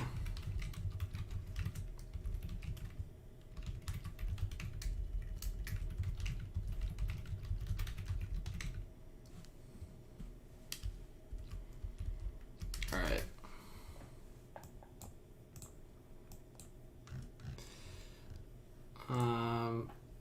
Did Hyman go to Edmonton? Not officially yet. What if it happens like right now, Ray Bro? With me and you on the stream and Hyman goes to Edmonton?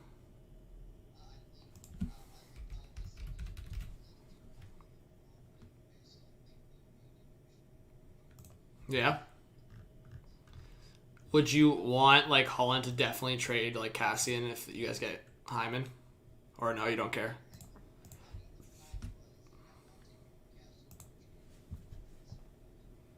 Yeah.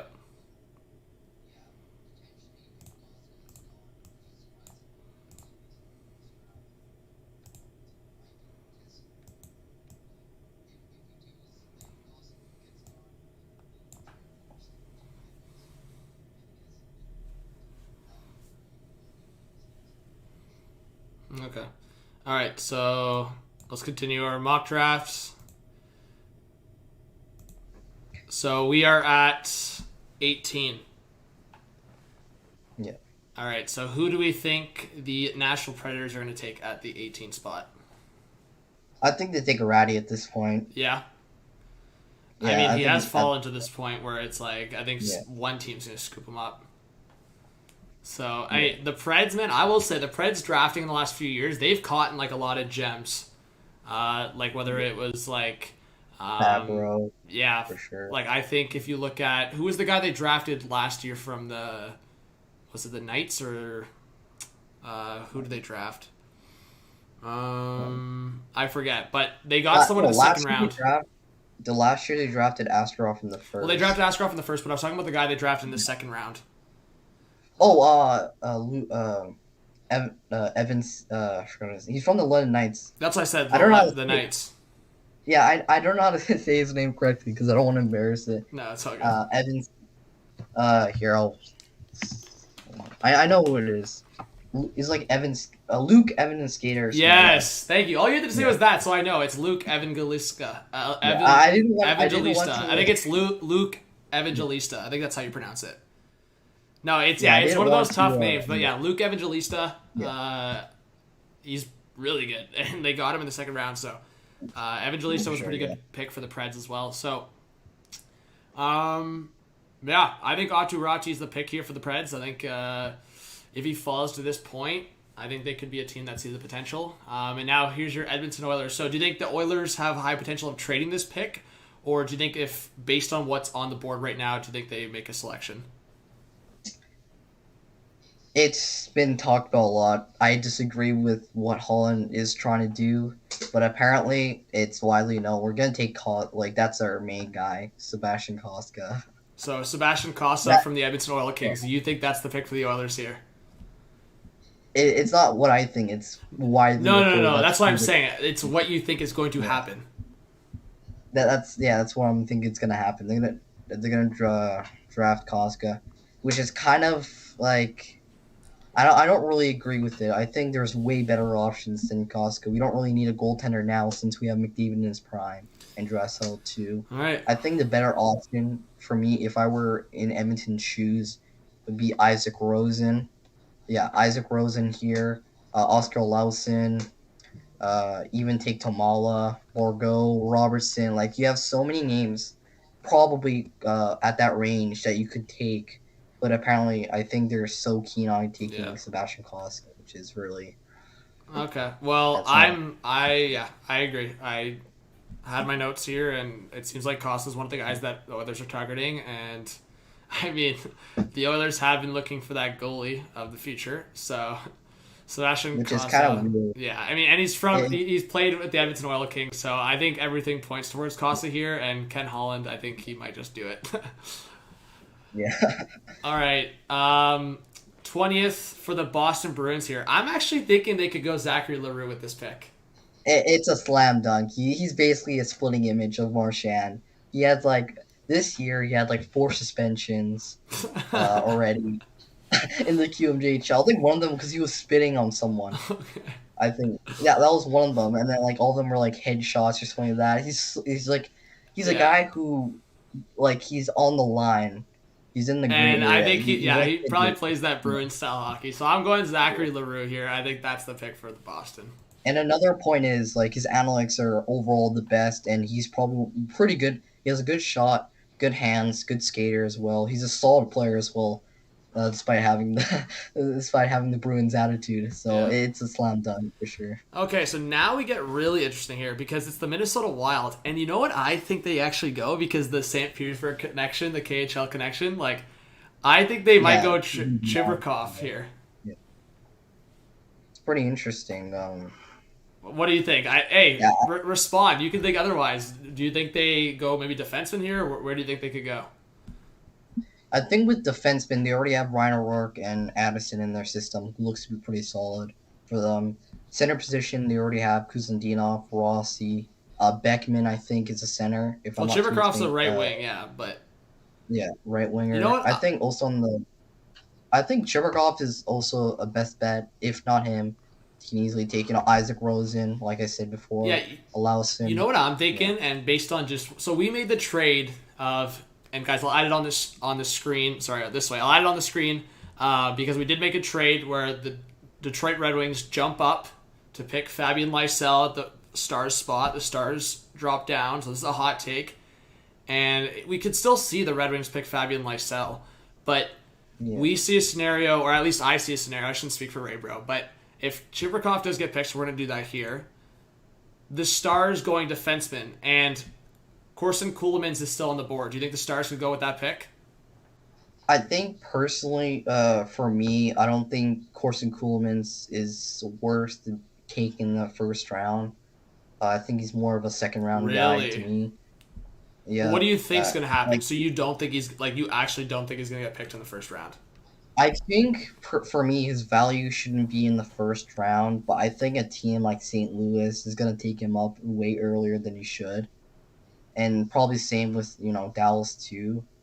But they can also take Daniel Chika as well, who's still on the board as well. Okay. Well, so you think Dallas potentially could take Ceulemans even though you disagree with it? Yeah. Okay, so let's go Coleman's. Not that, yeah, you agree. And so that's for Dallas. And now Florida here. What does Florida do with their pick? Because we know they've gone as recent as, like, they went Spencer Knight with their big pick. Then last year they went Anton Lundell. What direction do you think? Do you think they potentially could go defenseman? But the one guy we haven't really talked about who's still on the board, like, Brandon Othman's still on the board, and Rosen, as you said, but Zachary Bolduc. Like, do you think Bolduc could be a pick coming up here with, here's what I'll say. We went defenseman with, again, I know you were kind of saying forward, Brant Clark for Columbus at 5. Mm-hmm. This could be an opportunity with Columbus having the next pick, Florida here, Columbus with the next pick. They could pick Bolduc, Rosen, or Othman as a forward. Yeah. So what do you think's the pick here for Florida? I don't think they take Bolduc. He's another guy who I do not want to touch him in the first round. And I think most teams would be thinking of that same thing. I don't think he's worth the first overall, really? First round pick. I think taking him in the second might be a little too much, but you can take him there. He's a guy who doesn't really stand out offensively. His defensive game isn't the best overall, and his data isn't that good either. Comparing with the eye test and data work as well. I just don't really but I don't really fond with Bolduc that much. Okay, could this be a pick where Florida jumps a bit and goes in Xavier Bourgault? Oh, yeah, I think Xavier Bourgault is a good pick, for sure. Okay, so let's maybe go... Let's go a little bit of a reach here, because why not? Let's go Xavier Bourgault here, because why not? Let's have some fun with it. And Columbus. I will point out, I think if they were to drop down and Dallas did not select Corson Coolmans, I think it would have been a good opportunity if they picked Bourgault, because Bourgault played on the same line. QMJHL, both with Shawinigan. With who? With Bourgault, Maverick Bourque. Oh, okay, Maverick Bourque. Gotcha. Yeah, Maverick Bourque and Bourgault played together in the QMJHL, and that could have a connection going on when they do end up playing. Well, it's another option for Dallas as well. Yeah. So, yeah. Okay, well, Columbus now. Where do you think they can go with this pick? I mean, we took Brant Clark, so I think they take a forward at this range. I think, honestly, the best choice would be, right now, Isaac Rosen. You think Isaac Rosen? Such a good player. Okay. Yeah, Isaac Rosen is not slipping. All right, sure. Isaac Rosen at 24. He's already fallen quite a bit, so we'll go Isaac Rosen, Columbus at number 24. And now Minnesota at 25. We've already picked a forward for them. Do we go maybe defenseman? I think, yeah, if we go defenseman, I think they take Stanislav Svozil with their pick. So you said Svozil? Yeah, Svozil. What do you have to say about Svozil? He's a good defensive guy who can. He's pretty mature on the defensive side. He knows that he has good gap control. Can move the puck really quickly. His offensive game is there as well. So if they push more on the offense with him, I think it's gonna be a really good top 4 for sure. I don't know how you pronounce it, but Sean Behrens for the U.S. Development Program. Sean Behrens, I do like him as a player, but he's also a guy you shouldn't take in the first round. Well, is that more because you've been more focused on Luke Hughes, for example? I feel like I've read a lot of reports where Behrens has kind of been his skill set's there and he has a lot of talent, but he's kind of been in the shadow of Luke Hughes since Hughes has stepped into the development program. I mean, for me, not at all. And there's lots of people like Mitch at Elite Prospects and other people who went over him. I think the main issues also is they don't know if his game is going to translate to the NCAA with, I believe, Denver he's playing in. I think he's a small guy. He's 5'9". And some of the stuff, there's issues with, it's defensive end. At times he's solid defensively. Other times he's very inconsistent. I think his offensive game is there. And for me personally, I would take a flyer on him early in the second round. But as of right now, I don't take him. I don't take him in the first. So you would take, and we can go over it quickly. You would take Svozil over Zellweger, over Chayka, and over Behrens. I think at this range he takes Svozil with this pick. Okay. All right, so we can pick Svozil to the Minnesota Wild here. He's playing in Czech Republic, and Carolina at 26. And honestly, like, Carolina's in a scenario again where, I mean, yeah, they probably at this point maybe need to add to a defensive prospect, but their defense system already right now is so good. They've just drafted a lot of forwards over the last few years. But man, look at the forwards on the board still. Like, Othman's here. You have Chayka's defenseman. You have Othman, you have Bolduc, you have Pinelli. Yeah. So where do you think they could go with this? I think with this pick, I think they could go with Simon Robertson. He's still on the board. He's very good. I played with Proberg's team. He has a good wrist shot, good offensive skills. Defense needs work, but that's usually could be fixed. I don't think they pass up. You think Robertson's gonna go at this spot? Like, I think Robertson could go even earlier. To Really? be honest, because I even have my notes here. Like, I didn't see the consensus across the board. Like, many people have him even in their first round. Yeah, it's more widely ranged. Some people have him in the top 10. Top 10? Yep, some people actually do have him in the top 10, for sure. I think most consensus, what I've seen, is top 15, even like top 20. Like, it's really rangy around the boards. It's just finding where to put him. It's a pretty issue. I mean, a team will take him easily at this range if he's still available, though, for sure. Okay, well, we'll go Simon Robertson. I'll trust you on this. But I think the next few picks, because I don't think Brendan Othman or, like, I know you disagree, but I just don't see a scenario where Othman, Bolduc, and Pinelli leave the first round. So I think we have to fit those three guys in the next 5 picks. Oh, yeah. So honestly, could Colorado go with one of those guys? There's a player I think could fit in their system really well. Really. I think Artem Martino from the Omaha Lancers in the USHL is a good selection for Colorado, for sure. Okay, what do you have to say about him? He's basically, I'm not comparing him to, of course, Patrick Kane, but he's kind of a guy who's shotgun run. He's offensive, highly offensive.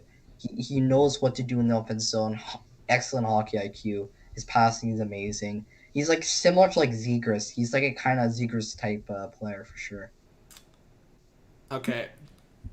Again, I didn't have him in my first round notes. Is he a guy that you feel like could actually get taken in the first round, like based on like the scouts and based on what people are saying? With his offensive upside, for sure, he could be a top 6 player. Okay, I mean, I'll take your word on it and go the hot take to Colorado. New Jersey up next, and we did take Luke Hughes.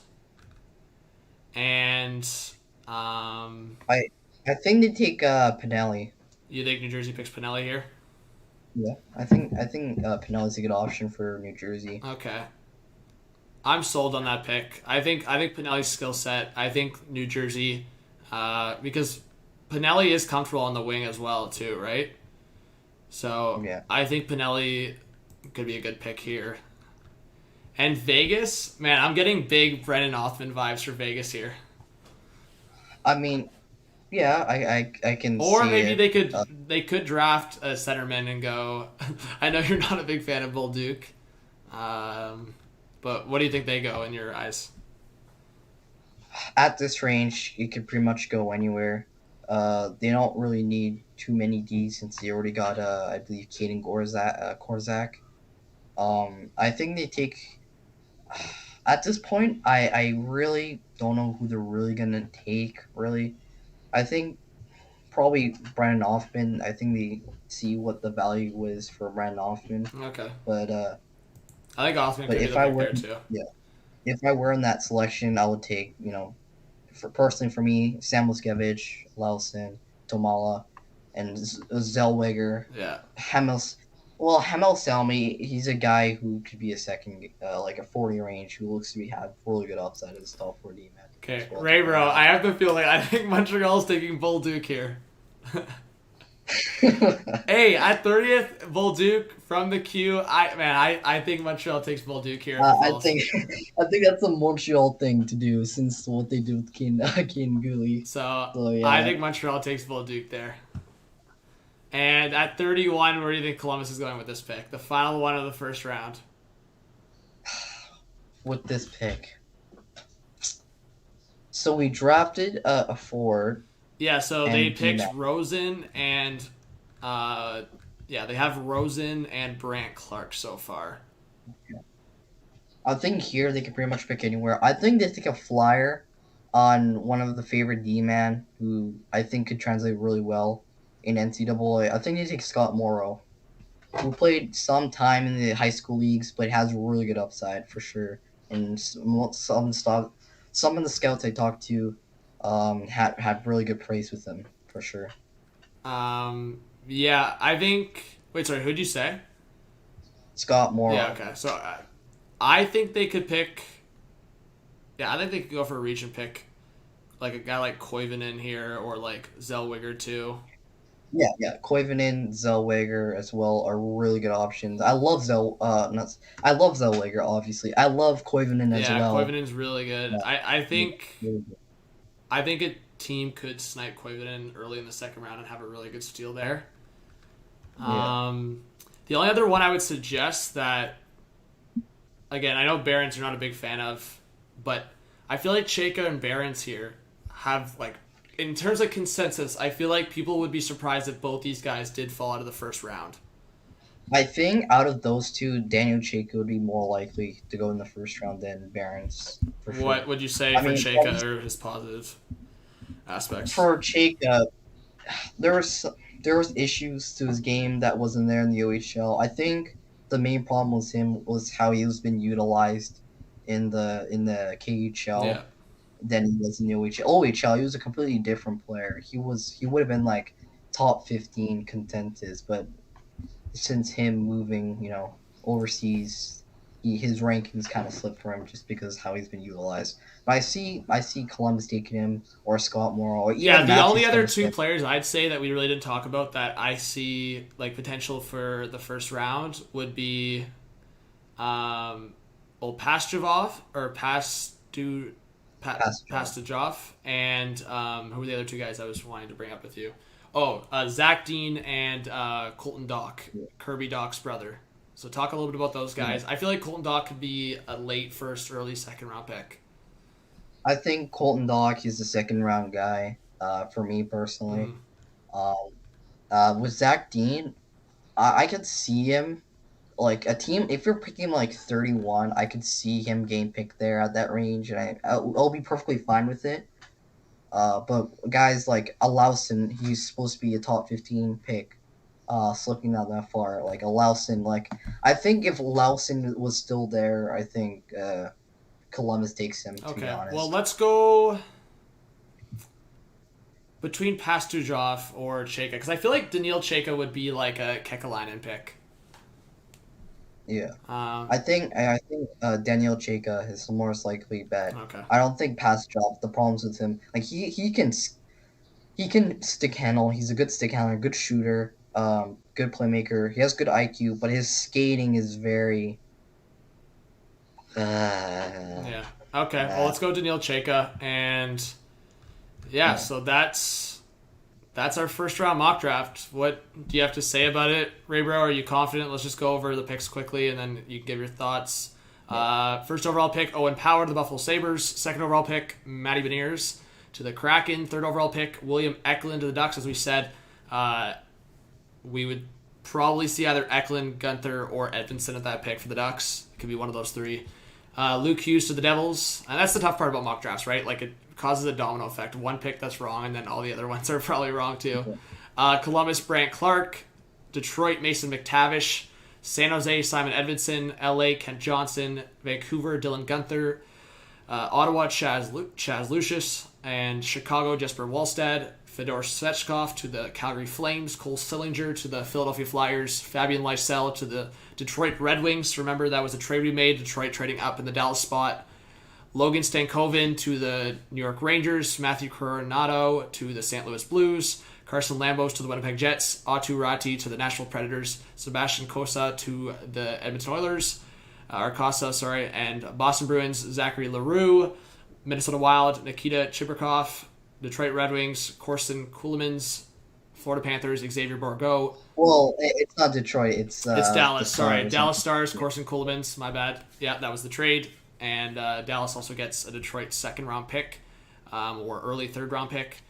So yeah, Corson Ceulemans to the Dallas Stars. Thank you, Raybro. Xavier Bourgault to the Florida Panthers. Isaac Rosen to the Columbus Blue Jackets. Stanislav Svozil to the Minnesota Wild. Simon Robertson to the Carolina Hurricanes. Ayrton Martino to the Colorado Avalanche. Francesco Pinelli to the Devils. Brendan Othman to the Vegas Golden Knights. Zachary Belduke to the Montreal Canadiens. And Nhl Schedule to the Blue Jackets. Wow, that was fast. I ripped through it. All right, Raybro, what are your thoughts on all those picks? And if it went down like this, who are the winners? Who are the question marks? What do you think? I think, obviously, if you go with the winners, I think Detroit would be the winners of this draft, first off. I think them getting a good center, who I think will be a center in Mason McTavish, a good gritty guy who can shoot the puck really well, and he's good. He's a good 200-foot guy, I would say. And them getting a highest upside in this draft in EZELL would be a huge win in my books, for sure. And then, yeah, other than that, I think this draft will probably be wrong come Friday. But if we get at least 1 or 2 picks right, I think it would be a success for sure. 1 or 2, Raybro. Well, man, I thought we were drafting based on what you thought was going to happen. I mean, we thought what would happen. I mean, I personally, I know it's unpredictable. I personally think we're going to get at least 5 or 6 right. 1 or 2. I mean, automatically we're getting Power Beniers right, I think. That's 2. Yeah. I'm still confident in Luke Hughes. That's 3. I could see Mason McTavish going to Detroit. So that's 4. Edmondson if he falls, but I don't see that. So we're staying 4. Chad Lucius, I'm confident in that one. Like, I think we're going to get at least 5 or 6 right in this top. I hope at least 5 or 6. 1 or 2 would be low expectations. All right. Well, do you have any final words, Raybro, for the video and for the people in the stream? Yeah, thanks for having me on, and hopefully the draft would be pretty exciting, and hopefully it doesn't get leaked to whoever's getting picked. Yeah. But yeah, I'm pretty excited. I feel like it's been a good year for me, myself. This is the first time I actually dive into it really well, and hopefully for the 2022 draft, it's going to be really good with Shane Wright, Lambert, Savoy, Ty Nelson, Lemieux, and all those guys also on as well. So it's going to be an extremely deep draft in 2022 for sure that I'm pretty excited about for next year. But yeah, the next few drafts have a lot to look forward to. And yeah, Raybro, thank you for coming on. And hey, big creds to you for continuing to, I would say, improve for yourself and improve your scouting game and just continue to learn. And I would say just keep growing with your scouting profile. I like it. Yeah. All right. Big shouts to Raybro. Let's go. Go subscribe to Raybro on YouTube. All right, there we go. We're done recording. I'll probably edit something together. I'm hoping to post that tonight because it's still, but I also have to work. Yeah. And so I'll post some kind of video with this. I'm hoping by the latest tomorrow, middle of the day, so it's actually relevant so people can watch it before the draft. But yeah. But yeah, thanks for having me, and yeah, I'll be in the chat if you're still talking for a bit. Yeah, I'm probably gonna end stream here, but like in a couple of minutes. But thank you, Raybro, and yeah, we'll chat soon. All right. Yeah. Peace. All right, the legend Raybro. All right, guys, do you have any other questions before I end stream?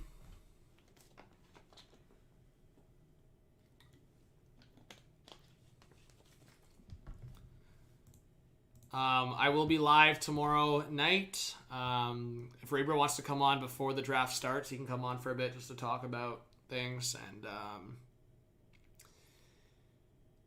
yeah, I mean, we're chilling. Yeah, that was fun.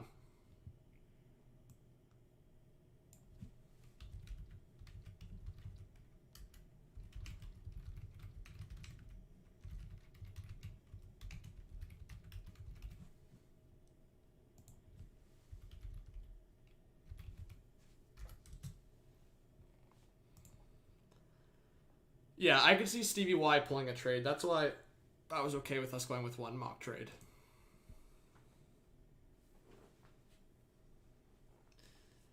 Thank you, Jeremiah. Arizona forfeited their pick. They don't have a first-round pick.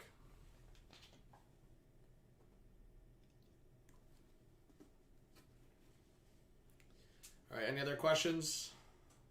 Casa, the goalie of the decade, yeah.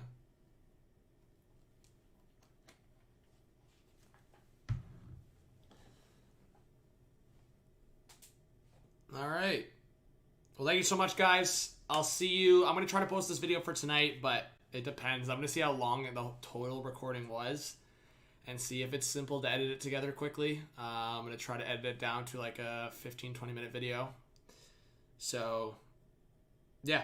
Hey, reach out to me on Twitter, Instagram. Make sure you're followed there. Have notifications on for both the channel and Twitter. And, yeah, mods, drop the Discord link at the end here if you guys want to join the Discord. I'll be on later tonight, maybe. Like later tonight for sure. So thank you guys. All right, subscribe, like, and comment. Make sure you subscribe to this channel if you haven't yet. All right, let's try to get to 40,000 by this weekend. Let's do it. All right, see you guys. Love ya.